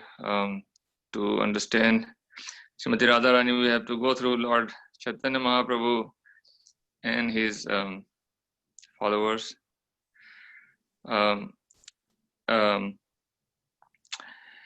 I'm trying to understand if Srimati Radharani, like Lord Chaitanya Mahaprabhu, also gave corrections to his followers, although he's in mood of Srimati Radharani.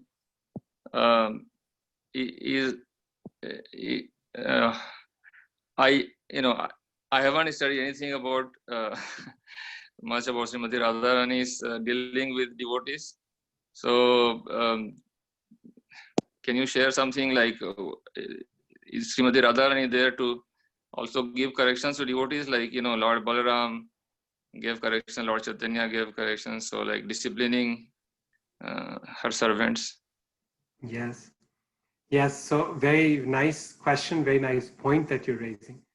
That there's another side to Srimati Radharani that we know of, because there's another side to Lord Chaitanya Mahaprabhu also. Yes, he's most merciful and he's bringing everyone into Krishna's service. So actually there were two things I wanted to highlight: the mood of servant of the servant and the mood of preaching Krishna consciousness. This is the other thing that's very, very important, that we see that Sri Chaitanya Mahaprabhu is always eager to increase the circle of service. This is why he's coming to offer this gift of bhakti to us in Kali Yuga, because he's always trying to increase that circle of service, to involve, to explain, to give to other people what he is experiencing himself. So this mood of preaching Krishna consciousness, this is very much the mood of Srimati Radharani. Do you know, do you remember in the prayer that Srila Prabhupada wrote on the Jaladuta, one of the two prayers? He sings, Krishna tava punya habe bhai, ei punya karibe jabe Radha Rani khushi habe, dhruvati boli tumatai. So he's singing that, oh my dear friend, you will only get success when Srimati Radharani is happy with you. And how will she be happy with you? This is the refrain of his song. And then the rest of the song is all about preaching Krishna consciousness in the West. In other words, Srila Prabhupada sees a direct connection between preaching Krishna consciousness, giving Krishna to others, speaking and glorifying Krishna to others, and pleasing Srimati Radharani. He sees a direct connection there. Why? Because this is the mood of Chaitanya Mahaprabhu. And because it's the mood of Chaitanya Mahaprabhu, we know it's the mood of Srimati Radharani also. That she's always trying to see, where's that gopi who has been left out? Let me also include her in Krishna's service. So this mood of serving the Vaishnavas, Dasa Dasa Anudas, but also increasing the circle of Vaishnavas through the process of preaching Krishna consciousness. This is Radharani Khushi Habe. This is how Radharani becomes happy with us. When we assist her in her mission, and Radharani's mission is to make sure that everyone has a chance to participate in Krishna's pastime. So when we help her, Radharani Khushi Habe, then she becomes really happy, right? So when Prabhupada came to the West, his sacrifice, his preaching to come to America was directly for the pleasure of Srimati Radharani. He's describing this in that song. Right? So this is one thing, that mood of preaching is very much part of Chaitanya Mahaprabhu's life and his vision, in addition to Vaishnav Seva. And so that's also a very key way of pleasing Srimati Radharani, of how she engages in our life. And then, as you're suggesting, there's also the tougher side to Mahaprabhu's personality, where he's very, very strict. He doesn't tolerate any nonsense, any hypocrisy. When he met Jagai and Madhai, yes, he forgave them, Karuna Avatara, but he also made them promise that they would not be hypocrites, that they would not commit those sinful activities again, now that he was freeing them from their karma. So Chaitanya Mahaprabhu is also very strict. And in the same way, Srimati Radharani, she's also very particular. She wants everyone to serve Krishna, but she's not going to tolerate any nonsense in Krishna's service. She's very, very particular that anything that comes to Krishna must be of the best and finest quality. If we come to Krishna with a cheating mentality, where we want to give him something cheap, we don't want to give properly our sacrifice in our heart, then Radharani is not going to accept that and allow that to go to Krishna. But if we come with a sincere heart, even if we are less than perfect, Radharani herself will make up the difference and offer it to Krishna and say, look, this is the best. Please accept this from a devotee. You see, both of those things come together. The mercy, the karuna, and the strictness. Just like suppose we're making a garland for Krishna. If we're being cheap in that garland, we think, I just do it any old way, just got to make a garland and get it over with, right? And so we put it together and hand it over. Radharani is not going to accept that. She's not interested in flowers. There's much better flowers in Goloka than here. She's just going to say, okay, keep your garland. Krishna doesn't need something so half-hearted. On the other hand, suppose we make a garland and we don't have flowers properly. So we take some leaves, we take some wildflowers, we take what we can and we make a garland, and we may not even be very expert garland makers, but we really want to please Krishna with that garland. Srimati Radharani will take that and she'll say, it's okay, this is beautiful because it has your bhakti. Let me make it perfect for Krishna. Let me fill it with parijata flowers and with lotuses, and I'll offer it to Krishna. And she'll give the credit to us. See, he made it. Look at his devotion. So this is how she works. Same as Krishna says in the Gita, Patram pushpam phalam toyam yome bhaktya prayachati. That bhakti, offering it with bhakti, Srimati Radharani is the embodiment of that bhakti, right? So when the bhakti is there, her compassion is unlimited and she will forgive any shortcomings. And when the bhakti is not there, when there's hypocrisy or there is insincerity, then it doesn't matter. We can offer 1,000,000 beautiful offerings made of gold, but she won't take it to Krishna. She'll leave it right there and say, no, he doesn't need this kind of service from you. So she's very compassionate and very strict at the same time. Both. Wonderful. Thank you so much, Prabhu. Thank you. Hare Krishna. Thank you, Prabhuji.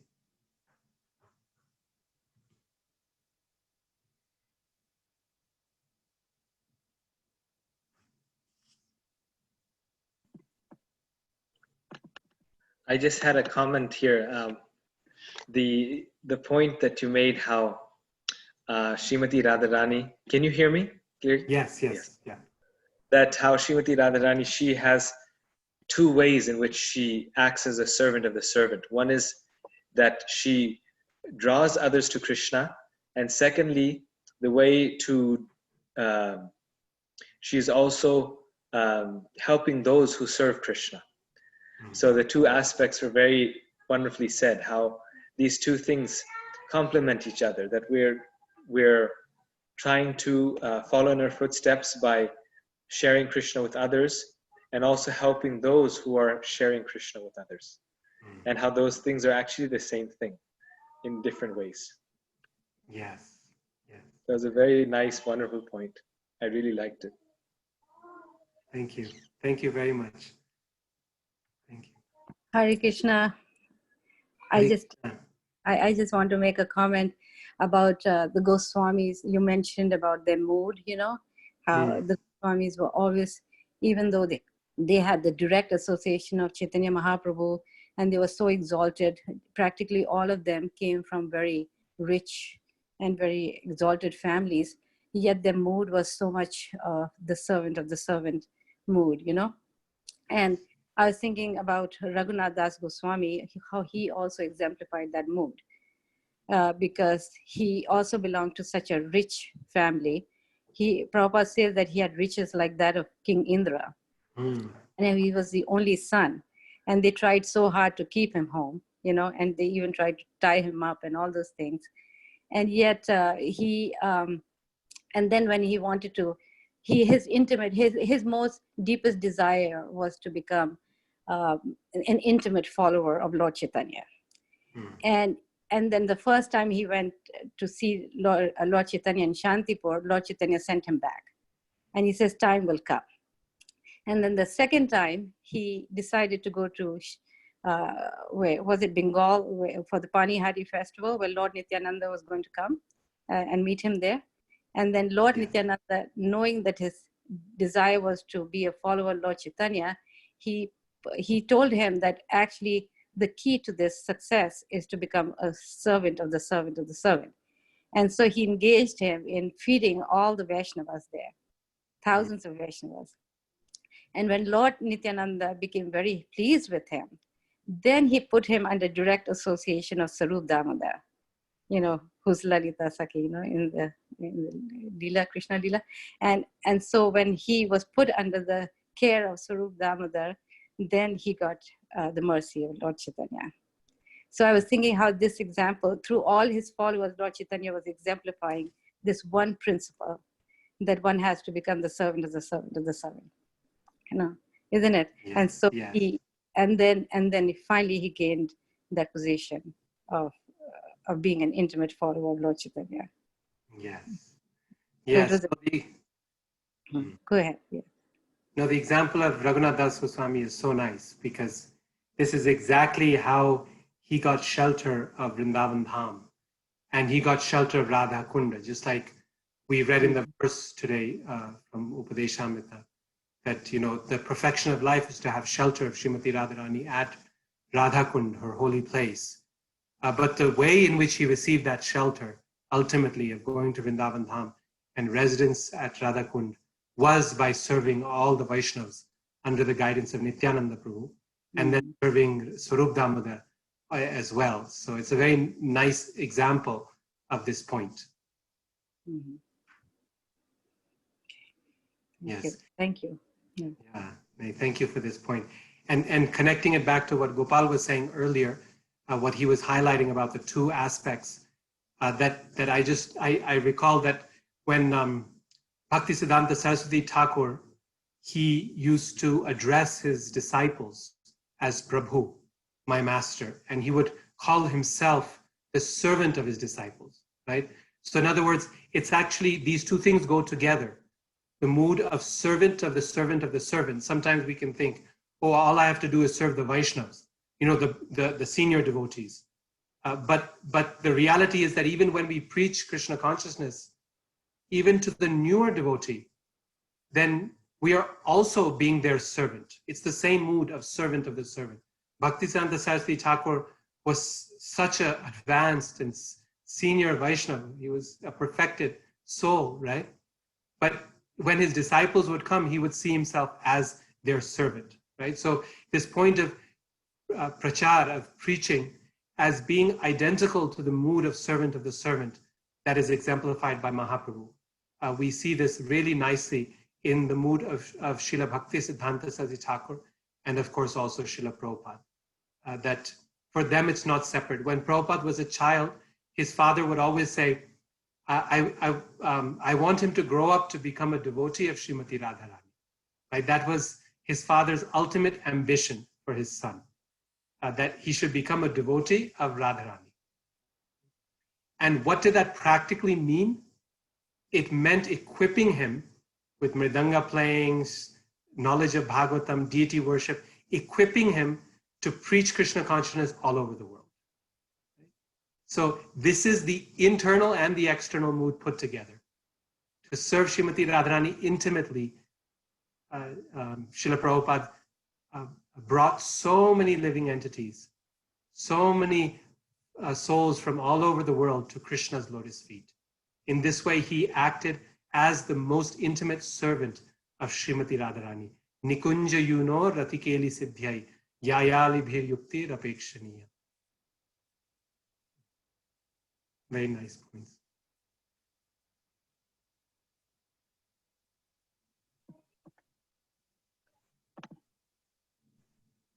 Tanvi, you have a comment in the chat group. Would you like to say something? Hare Krishna. Hare Krishna. Thank you, Bhaiya, for the amazing lecture. And the story that Mataji shared about the Raghunath Das Goswami, this reminded me of another story of Shyamanand Pandit. And if it is okay, I would like to share that too. Please, that's a wonderful story. Please. Okay.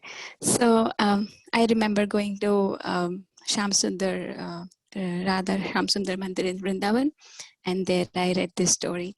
So he was in that mood that he felt that he is the lowest of all. And he used to do the service of sweeping the Nidhivan.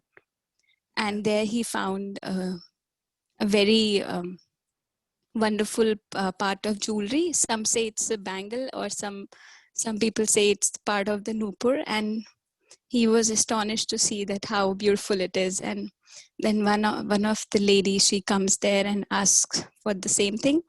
And then he says, I think he had an idea that it's related to Radharani or one of her Sakhis. And then he says to the Sakhi who came to take that jewelry that I would like to see myself, and then I will give this to you. And then the Sakhi was, if I'm not wrong, she was Lalita Sakhi.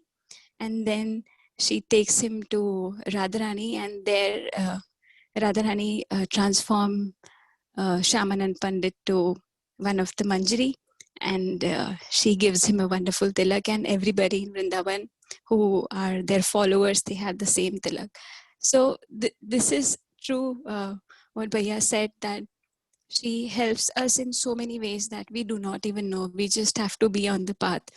And she just proves it time and again. We just have to be devoted. So I'm learning, and I do experience this. So this, I'm nowhere even close to being a servant of Goswamis or devotees, but still she gives her mercy to me. So she has to be the ultimate merciful.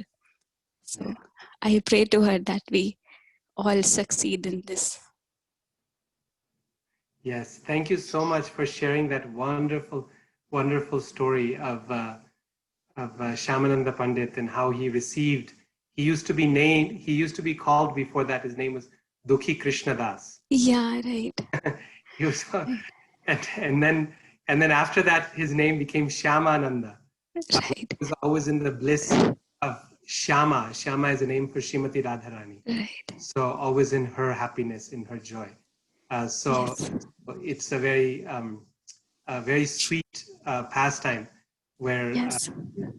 He got that opportunity. And of course, Radharani doesn't need to lose anything. She's Nupurs, right? But this is her way of drawing her devotee close, is she gave him the opportunity to do that seva because she saw that mood, like you said, of humility within him. You know? Yes, I should have asked you to tell the story. You should have said it wonderfully. No. That was very nice. Thank you. Thank you. Yeah, Hare Krishna. and Hare Krishna. Hare Krishna. It reminded me also, we were talking about Radharani's mood of being servant of the servant. So a very nice example of this, I remember when we visited Ter Kadam in Vrindavan. I think that's the place. So this is outside Vrindavan in Braj area. And there, one time Rupa Goswami was visiting his brother Sanatan Goswami, who was living there at Ter Kadam. And he thought, I would like to make, it was some special day, I forget what it was, but he was thinking, I would like to make some nice kheer. Oh, yeah, right. For Sanatan Goswami. I want to do this seva for him. And so he was thinking, but where to find some milk and where to find some rice. And so then one young lady came from the local village, one young girl, she came and she said, Baba, you wanted some milk. So here's some milk from my cows and here's some rice also. Please make kheer. So Rupa Goswami became really happy, very joyful. And he cooked the kheer very nicely, condensed the milk slowly and added the sugar and everything and gave it to Sanatan, offered it nicely to Krishna and gave it to Sanatan Goswami to eat. And Sanatan Goswami he took one bite of it and he was just in ecstasy. He was dancing in ecstasy. He was so overwhelmed. He was like, this is not ordinary kheer. What did you put into this? And Rupa Goswami said, well, it's rice and milk and sugar. He said, no, this is not ordinary. Where did you get this milk from? And he said, well, one young girl came and gave it to me. And at that point, they both realized that it was Srimati Radharani who came because she saw that Rupa Goswami had a desire to serve Sanatan Goswami, right? And therefore, she thought, let me serve Rupa Goswami so that he can serve Sanatan Goswami. This is Das, Dasanudas, right? The servant of the servant of the servant. This is what that means. And she showed so nicely how she didn't even come and cook kheer for Sanatan Goswami. She could have done that, right? She could have brought kheer herself and said, here, you take the kheer, I brought it, you wanted some. No, she brought the ingredients so that Rupa Goswami could make the kheer for Sanatan Goswami. So you're the best person to make the kheer. Let me just assist you. Dasa, Dasanudas. Also another example is when Radharani came when Rupa Goswami was writing in the hot sun, and Radharani came herself and used her ancha, her cloth, to shade Rupa Goswami as he was writing Bhakti Rasamrita Sindhu. So in this way we see again and again how these Rupa, Sanatan, Bhatta Raghunath, all of these 6 Goswamis are manjaris in Vrindavan Leela. That means they are little young girls, 6, 7 years old, who are assistants of Radharani, right? So their role is to serve Srimati Radha. And yet Radharani in this form is serving them repeatedly. She's helping them in their seva for Krishna. So we see this very nicely, this example with that kheer of how Radharani is always eager to serve the devotees. Any other thoughts or questions or comments? Any stories anyone remembers?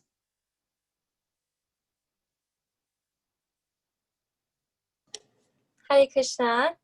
Hare Krishna, Randy. Hare Krishna. So I had a question. First, it's just been so lovely learning about how I have so much to learn from Radharani. And second, I was thinking about how you said, one line stuck out to me, if you serve Krishna, you're serving others. And I really enjoyed that point because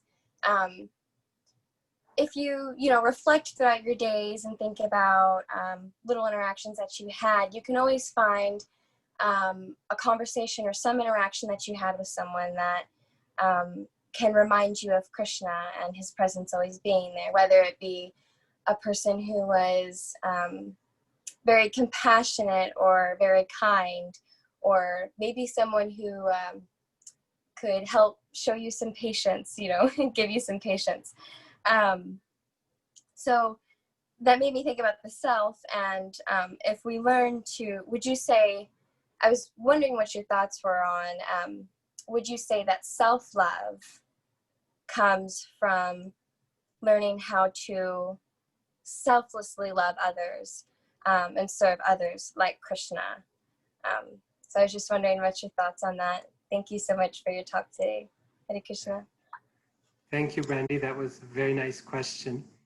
So there's actually more than one verse, Ishopanishad, Bhagavatam, which describes the killers of the soul, right? And it says that those who are killers of the soul can never understand spiritual life. And killer of the soul, Atmaha, means killer of ourselves. That is when we do the greatest harm to ourselves, right? What is the greatest harm that we can do to ourselves? Is by cutting ourselves off from the source of our life, of our knowledge, and of our happiness, right? We are Satchid Ananda, eternity, knowledge, and bliss. This is our nature. But these three things we have in small quantity, and they're coming from Krishna, who has them in full. And when we take ourselves and we try to cut ourselves off from that link with Krishna, in essence, we're killing ourselves, right? As a manner of speaking. I mean, the soul can never die. But in a manner of speaking, this is the scriptures are saying, this is a killer of the soul. This is someone who's harming themselves. It's like a tree branch that uses an axe to cut itself off from the tree because of a misplaced sense of independence. That branch is doing the greatest harm to itself by cutting itself off from the tree, right? So the greatest form of self-love is when we reconnect ourselves back to the very source of love and of bliss and of knowledge and of existence itself in our lives, right? And that's Krishna. And when we do that connection with Krishna, we immediately realize that everyone else is also connected to that same source, right? All the leaves and all the branches on the tree are connected to that same source. So actually, I'm connected to them. And in that way, as we then serve others by connecting them to Krishna, we discover more and more about ourselves. This is the beauty of Krishna consciousness, that when we serve Krishna, and because Krishna, you see, Krishna is not up there and then everyone else is down here. Krishna is Advaya. He includes within himself everything because we're all his energies, right? So when we love Krishna, we love everyone because everyone is included in Krishna. And when we love everyone, we serve them by connecting them to Krishna, by exchanging Krishna consciousness with them, tushyanti cha ramanti cha. We come to discover more about who we are and what is our relationship with Krishna. Right? And this is something that many people experience actually in this world. How when you serve, you come to learn more about yourself. You serve others and you learn more about who you are. What are my desires? What are my shortcomings? What are my anarthas? But are also what are my good qualities and what are my assets that I can use in the Lord's service. So in this way, our knowledge of ourself continues to grow as our knowledge of Krishna grows. So the best form of self-love is Krishna consciousness because it actually shows us what our true potential is. We have no idea. Prabhupada explains that the spirit soul is more brilliant than 10,000 suns, right? One sun is enough to give light to the whole solar system. The spirit soul, the Atma, that is us. Each one of us is more brilliant than 10,000 suns. We have no idea of what we're capable of. And the reason we have no idea is because we're like that little leaf that's fallen off the tree and we're shriveling up, we're drying up. And we think this is it, this is my life. right? To be a shriveled up, dried leaf on the ground. And what we don't realize is if we connect ourselves to the original tree, we have the power of the entire tree behind us. The whole world and all its energy, Krishna and all his energies are there. Nam Nam Akari Bahuda Nija Sarva Shaktis Tatrarpita. Krishna has given all his powers and potencies in his holy names. And we have that holy name in our pocket, so to speak. Right? So there's no limit then to what we can accomplish and how much and how nicely and how beautifully we can serve. So we have yet to discover so much about ourselves. When we go to the spiritual world, when we develop this spontaneous love for Krishna, the ways in which we can serve him, we have so much to discover. Right? So Krishna consciousness is always a process of self-discovery. That's why Prabhupada wrote this really nice book called Journey of Self-Discovery. Right? This is Krishna consciousness. It's a journey of discovering who we are. And it doesn't stop. It's not just, oh, I know I'm the spirit soul, and I'm the soul, I'm not the body. Now I know. No, that's just the start. That's just the very first thing. There's so much to discover about who we are and how we can serve Krishna. Yeah. Thank you for that question. Thank you. And I appreciate that you brought up that point about just being just a shriveled up dry leaf, you know, just trying to maybe make its way onto a garland or something. Because I was thinking, people, you know, they accept love that they might think that, or they avoid love that they don't think that they deserve. But Krishna shows you that no matter, even if you are just a fallen leaf on the ground, if whatever you do have, you give to him with your full devotion, then he accepts it. So that's the beauty of what I've learned today, and thank you for sharing. Hare Krishna. Thank you, Brandy.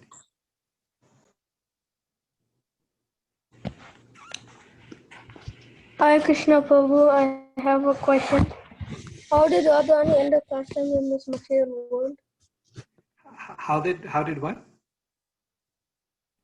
Srimati Radharani end up pastimes in this material world? Oh, how did she end her pastimes in this world? That's your question, her departure? Yeah, yes, Prabhu. Okay, that's a very good question, but I don't know the answer to that question. There's some different stories that I've heard in the past, but I don't know what scriptures they come from or how authoritative they are. So we don't hear, like Krishna's departure, we have a very specific story in Bhagavatam, but Srimati Radharani's departure story, I've heard some things, but I don't have confidence because I don't know what Shastra or what the basis is of such stories. But maybe someone else on this call knows about Radharani's departure.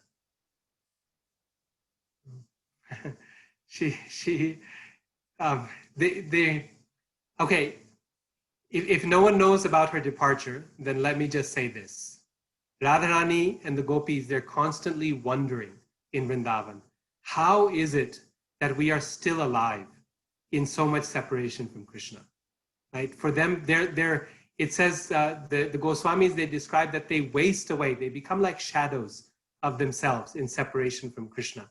Prabhupada was describing this in the purport also that we read from Upadeshamrita. That it's really, it's amazing. They marvel themselves. They're frustrated. That how come we keep living in all this separation from Krishna? But Prabhupada, he explains that it's not as sad as it sounds. It's not as dire. It is on the surface, it is. But Prabhupada explains a couple of places. He says that separation from Krishna is very, very painful on the outside and very, very sweet on the inside. Right? So the surface is very painful because you're missing Krishna. But this is the paradox of spiritual life, that the more you miss Krishna, the more you remember him. And whenever you remember Krishna, he is present, isn't it? Whenever we chant Hare Krishna, Krishna is there. Right? He's in his Nama Chintamani, Krishna's Chaitanya Rasa Vigraha. So he's Abhinnatvat Nama Naminaha, no difference between Krishna and his name. So the more the devotee, the more the gopis miss Krishna, the more they remember him. And the more they remember Krishna, the more Krishna is present. So basically, the more Krishna is absent, the more he is present. Now that's a contradiction, isn't it? Enough to blow someone's mind. But this is the paradox of separation in Krishna consciousness. That the more Krishna is absent, the more he is present. And this is why Prabhupada explains in the purport that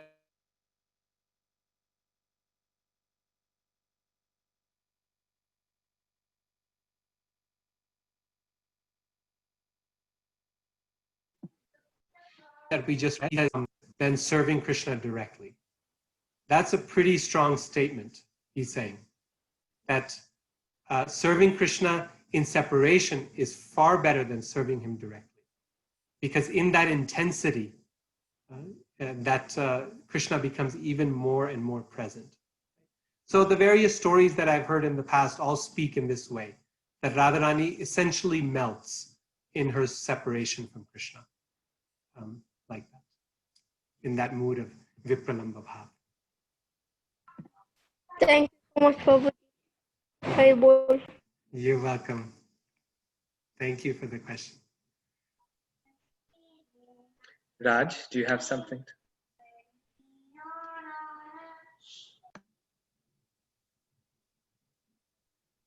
Hare Krishna, Prabhuji. Hello, Pranam. Thank you so much. It was great learning for me. I was taking notes while listening to all the pastimes. I don't have a question, but I have some comments, and I am constantly thinking, if Krishna himself is not able to understand Radharani's Rao, then how can we think in that level, or how can we follow the footsteps of Radharani, and how can we practice such devotional love towards Krishna? I was constantly pondering. Maybe I have to read more, and this is in the level I am right now. That's why I have such questions, and maybe I have to read more and associate more to learn, to practice on that. It was great learning, and I took a lot of notes. Thank you so much, Hare Krishna. Thank you, Raj Prabhu. All I can say, your point is very true. All I can recommend is you read the Shad Goswami Ashtaka, the prayer to the 6 Goswamis. The whole process is described there. Prabhupada quotes those verses so many times. If we follow that process, if we follow in the footsteps, there is no way we can approach Srimati Radharani directly. As you said, it's unthinkable. But we can attempt to follow the example of the 6 Goswamis, right? Gradually. Even they are very difficult to follow.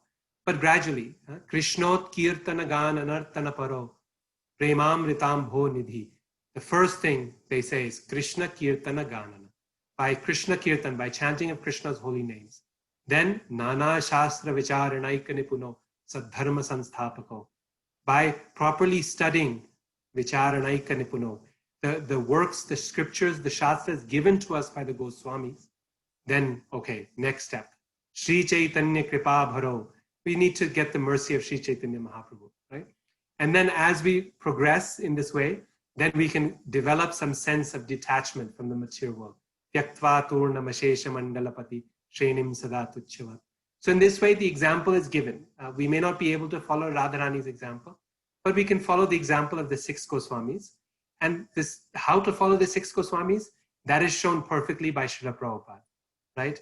In Srila Prabhupada's example, we know we can follow. He has given us very specific, nice instructions on how we can approach. So we have to be eager to get to Vrindavan Dham. At the same time, we have to know our position and not become discouraged, right? Prabhupada has given us the process, and he has promised us that if we follow this process sincerely, we will get the result of going back home, back to Vrindavan at the end of this life. So we'll get there. We'll get to understanding Vrindavan Dham. But we just have to follow this process. So keep the vision very high. The prayojan should be very high, But then the abhideya, the process, has to be down to earth, right where we are right now, not up there, right here, right? And that's how we're going to get it.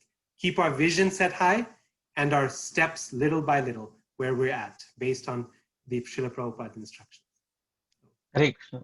Hare Krishna. Oh, and I have to say, I love your background. When your video came on, it was like you were descending directly from the spiritual world. Behind you. Hare Krishna. Thank you. I thought, wow, I couldn't turn it Radha on Krishna till now. appeared. Thank you. Hare Krishna. Well, thank you very much. It's been such an amazing class, such an amazing evening, and so you could say spiritually enlivening. Spiritually enlivening. We all had a chance to look at very you could say deep and special, insightful spiritual points of bhakti, how to advance in our devotional service, how to approach Radha and Krishna. So I was just thinking that we could all thank my brother, Prabhu, Radhikaraman Prabhu, for his wonderful class. Before that, I want to thank Andrew, who's been hosting the Zoom. He's doing this so well. And so Andrew, could you actually unmute everyone? And then we all can just say 3 loud Hari Bols to thank my brother. Okay.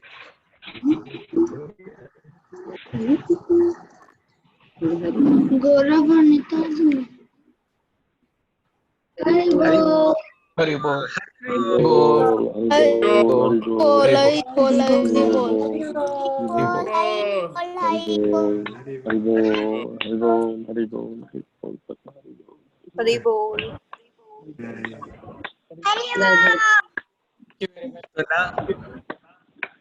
Yes, before anyone leaves, now we have the finale of the program, which is the best part, the absolute finale.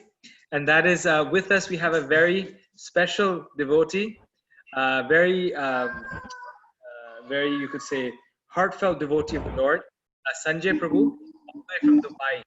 And he has joined us to do the final kirtan for Srimati Radharani.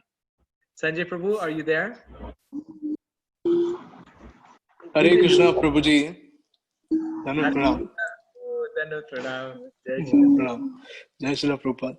Prabhuji, thank you so much for having us. And I would like to wish everyone on the call happy Radhastami. Rudha Mataji, Radhika Raman Prabhu, Gopalari Prabhu, Hare Krishna. You know, as I speak, I'm offering my obeisance to everyone on the call. And good morning from Dubai. It's about 5. It's about 5:15 here in the morning. And I would like to thank Prabhuji for accommodating us somehow. The timing is just perfect. The Lord has woken up. So, and I was hearing Radhika Raman Prabhu's lecture, at least the last bits. And, you know, it got me thinking about the pastime of Ramanujacharya. Although, you know, he's leading a mutt, and yet every day he would fill up pots of water to just take to the temple of Kanchivaram. So, you know, such high standards, you know, as Prabhuji was pointing out, your your prayojan is high, but, you know, you keep your abhideya, you keep your yourself down to earth. So, you know, I feel this is sort of preparing my consciousness as I plan to do the kirtan for today. For best audio, for the best quality, I shall switch off my video to preserve the bandwidth. So, you know, I'm done yapping. I'll just start the kirtan. Hare Krishna. Thank you so much. Thank you, Sanjay Prabhu. Sanjay Prabhu used to live in India, and now he's moved back to Dubai, where now he's a officer as a pilot. So he's very, very expert. And One thing is that if everyone else could please mute themselves, except for Sanjay Prabhu's band, he has a few people there helping him. I think Raju Prabhu is also helping him, and a few others to make this very nice. And while he's singing, you can see Radha and Krishna here will be doing a short artik while he sings the kirtan. This is for Srimati Radharani, the artik. Hare Krishna.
Namo Vishnupadaya Krishna Prishtaya Bhutale Srimate Bhaktivedanta Swami Niti Namane Namaste Saraswati Deve Gaurani Pujani Nirvishesha Shrivadi Pastyati Deshitare Jai Shri Krishna Chaitanya Prabhu Nityananda Shri Advaita Gadadhar Shivasati Gaura Bhaktivinoda Hare Krishna Krishna Krishna Hare Hare Rama Rama Rama Hare Hare Krishna Krishna Krishna Hare Hare Rama Rama Hare Hare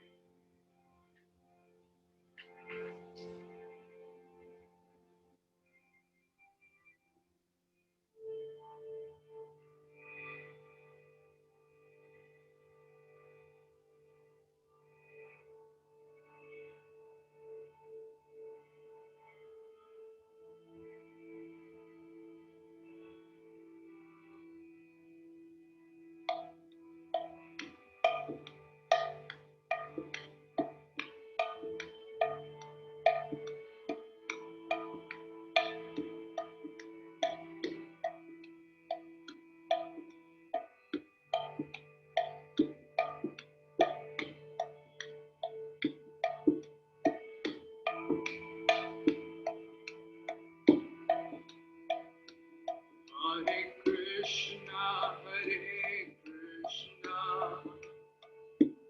Krishna Krishna Hare Hare Hare Rama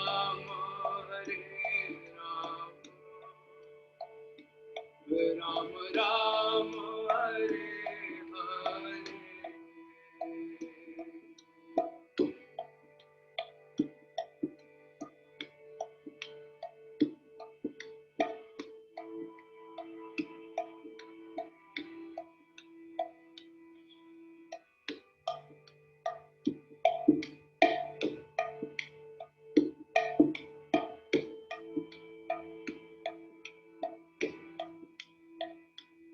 Hare Hare Krishna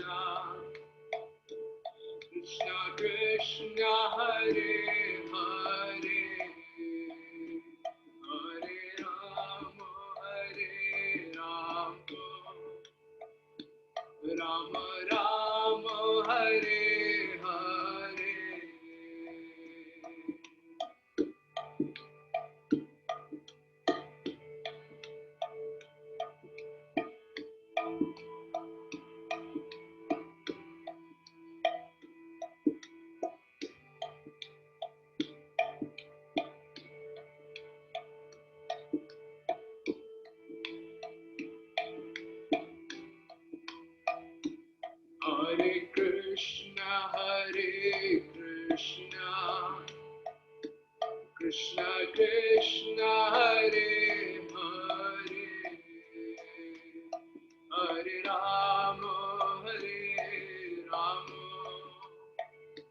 Ram Ram Hare Hare.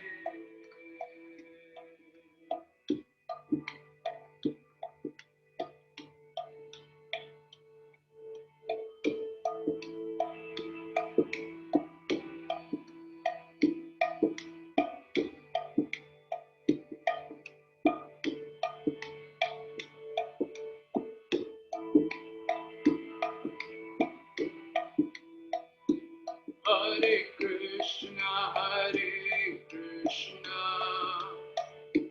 Krishna Krishna, Hare Hare, Hare Rama, Rama Rama, Hare Hare.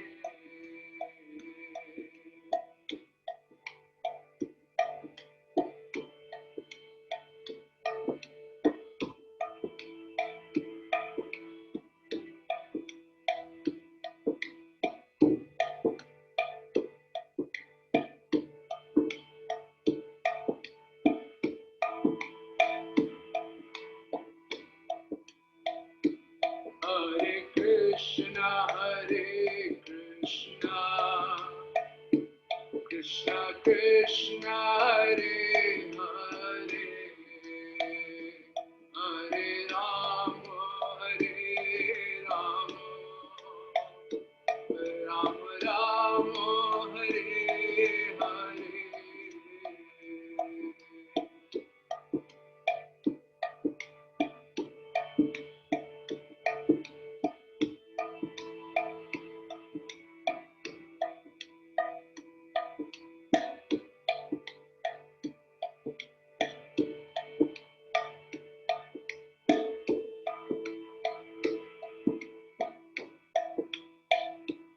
Hare Krishna,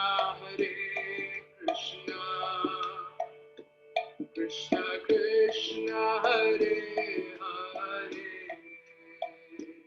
Hare Rama,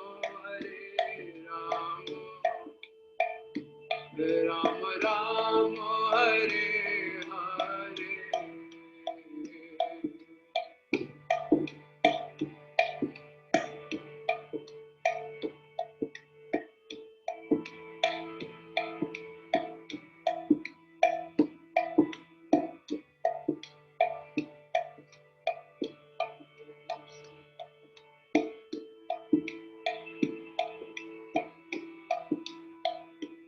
Hare Krishna,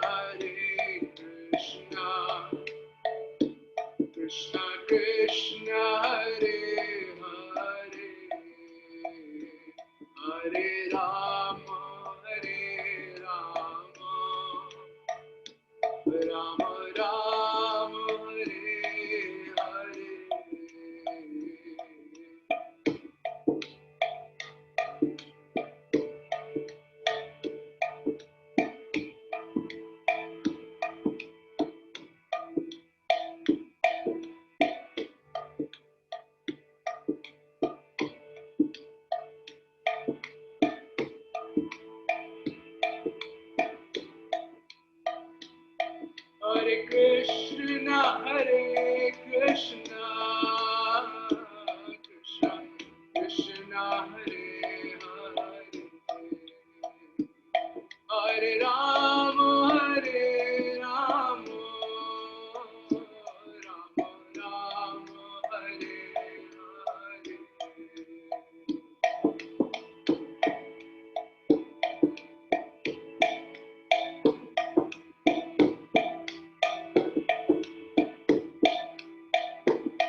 Krishna, Hare Krishna, Krishna Krishna, Hare Hare, Hare Rama, Rama Hare Hare.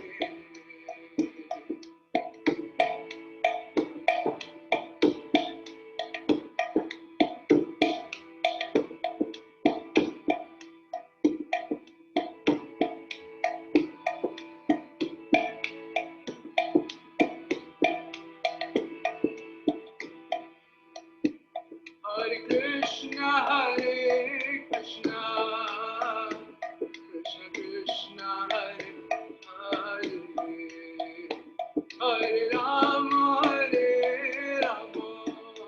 Rama Rama, Hare Hare.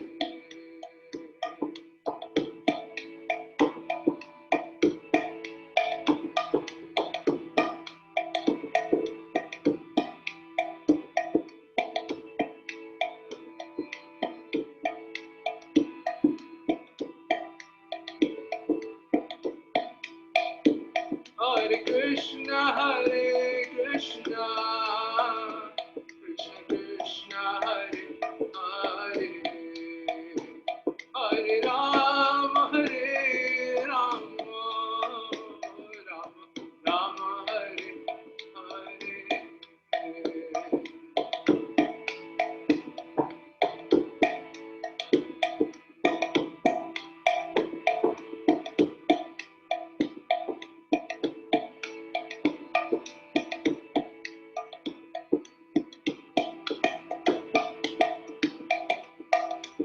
Hare Krishna, Hare Krishna, Krishna Krishna, Hare Hare, Hare Rama, Rama Hare Hare. Hare Krishna,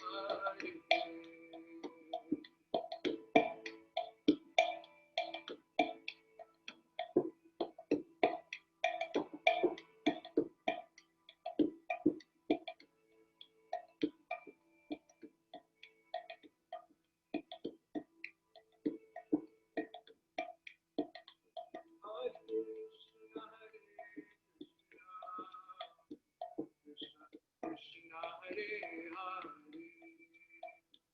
Hare Rama, Rama Hare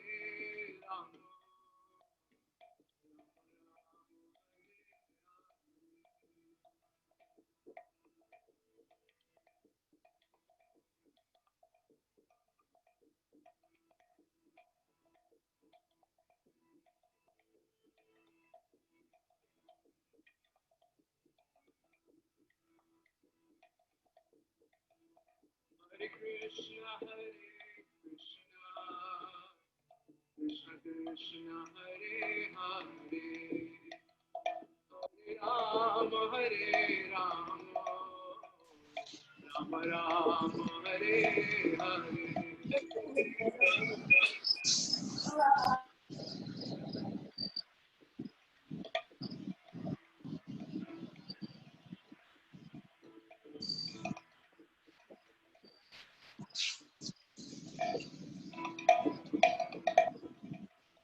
Hare Krishna, Krishna Krishna, Hare Hare, Hare Rama, Rama Rama, Hare Hare.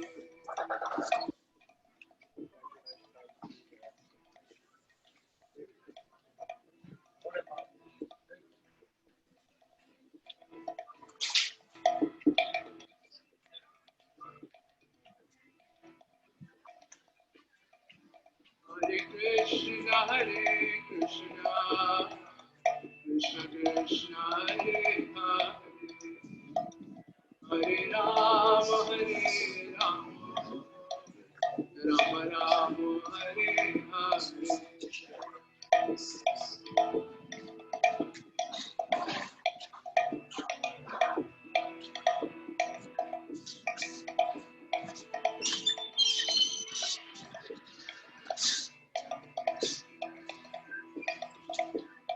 Hare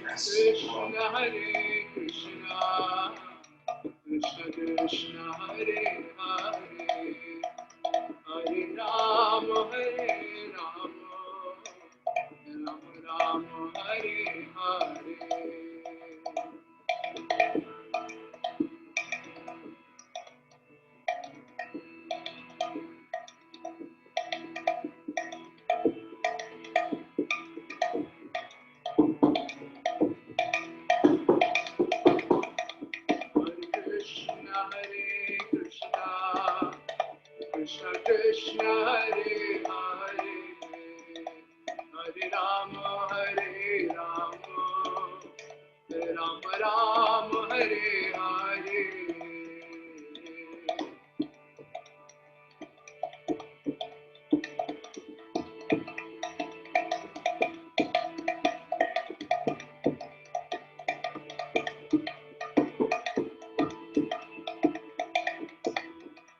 Hare Krishna,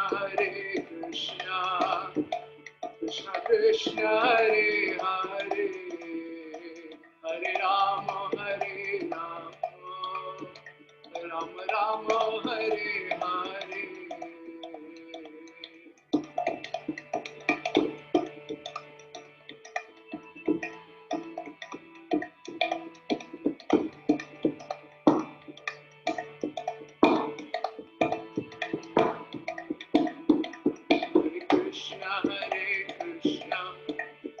Krishna Krishna Hare Hare, Hare Rama Hare Rama, Rama Rama Hare Hare.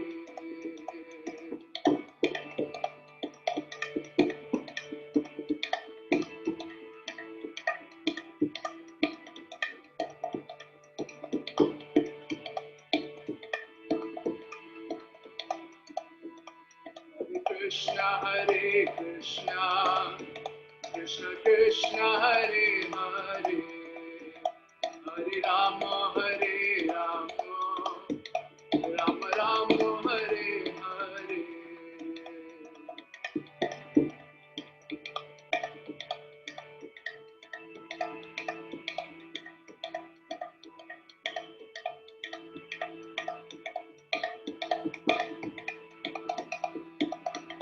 Hare Krishna, Krishna Krishna Hare Hare, Hare Rama Hare Rama, Rama Rama Hare Hare.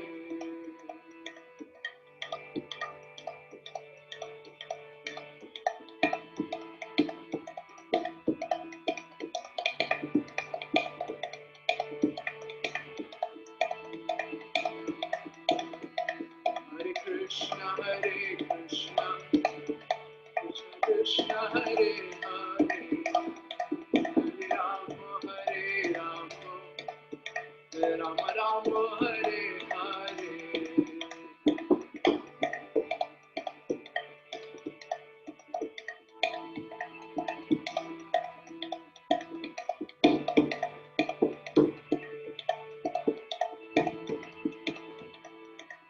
Hare Krishna, Krishna Krishna Hare Hare, Hare Rama Hare Rama, Rama Rama Hare Hare.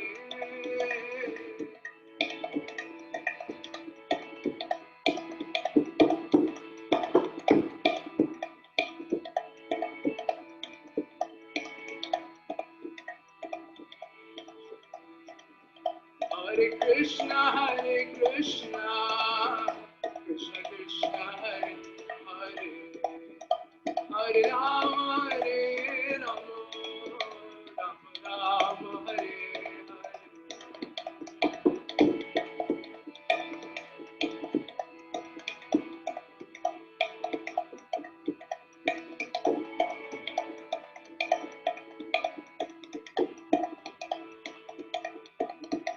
Hare Krishna, Krishna Krishna Hare Hare, Hare Rama Hare Rama, Rama Rama Hare Hare.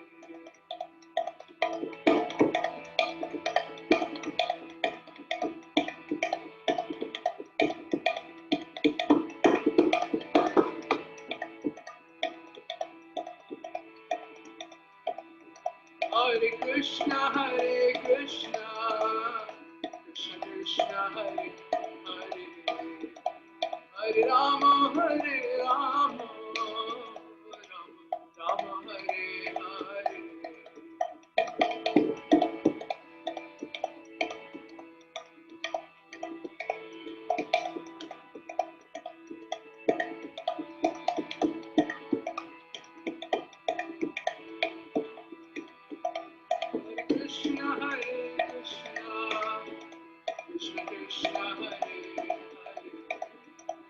Hare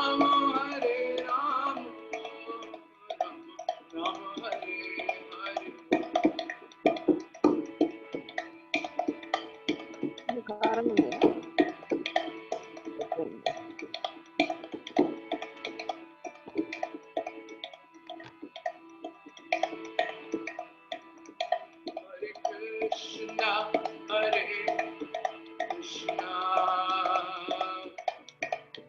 Krishna Krishna, Hare Hare, Hare Rama, Hare Rama, Rama Rama,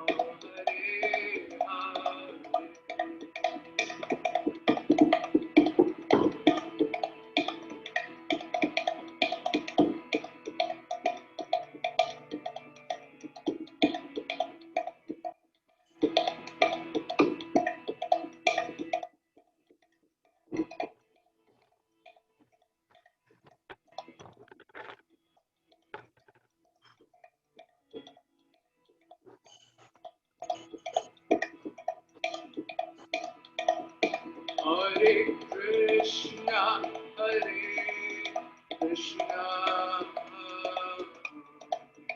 Krishna Krishna, Hare Hare, Hare Rama,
Rama Rama, Hare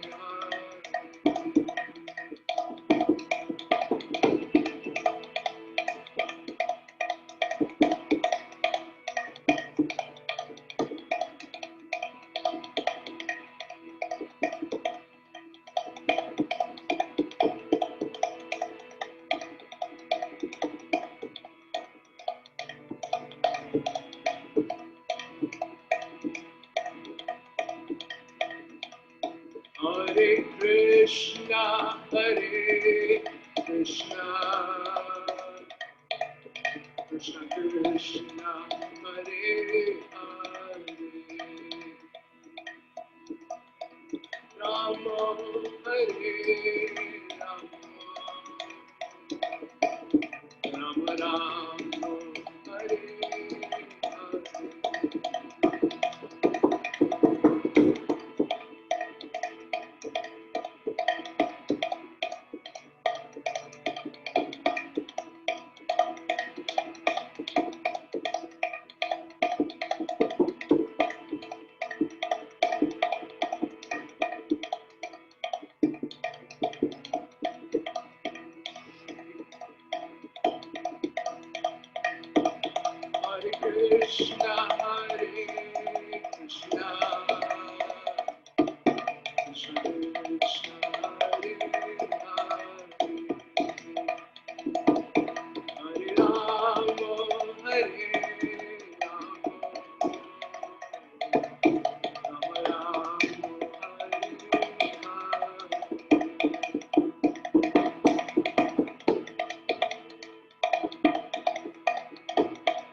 Hare Krishna, Krishna Krishna,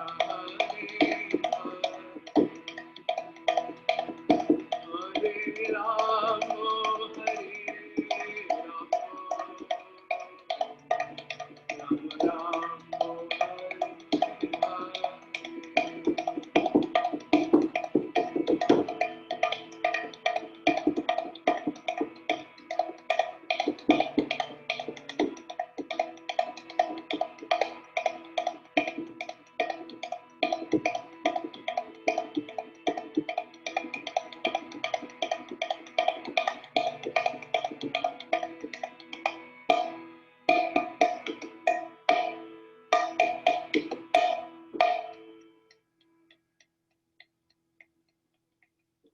Shri Harinam Sankirtan Shri Prabhupada Jai.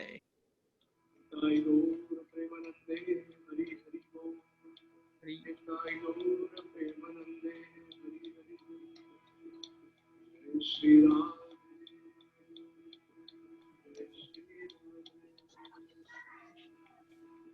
Shri Radha Radhastami Mahamotsav Yay!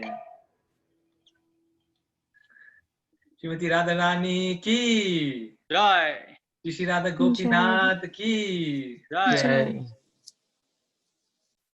Jai. Sanjay Prabhu and band ki! Jai. Hare Krishna, Prabhuji. Thank you so much. Well, there's no band. I could only wake up my brother this early. So he's the only one who joined me.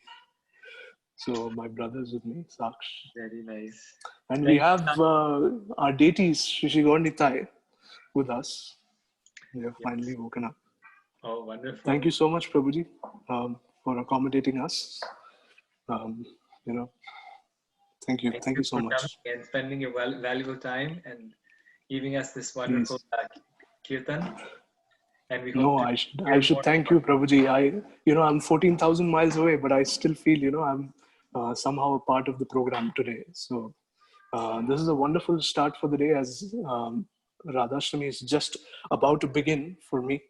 So thank you all. Yes. Well, good luck to you, and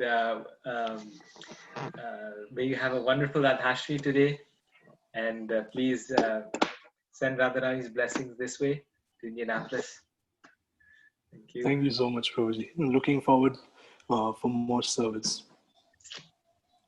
Thank you, Sanjay Prabhu. It was really beautiful kirtan, and I love the melody. It was just so sweet, just right for the occasion.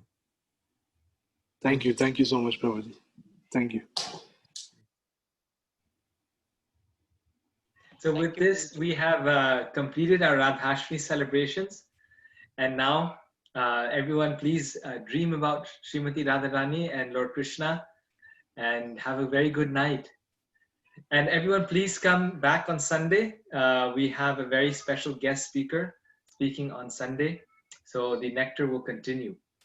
And thank you to everyone who came today for such a wonderful program, so inspiring, and happy Radhastami. Happy Radhastami. Hare Krishna, Prabhu. Thank you so much. Hare Krishna. Hare Krishna. Hare Krishna. Hari Bol. Prabhuji. Hare Krishna. Hari Bol.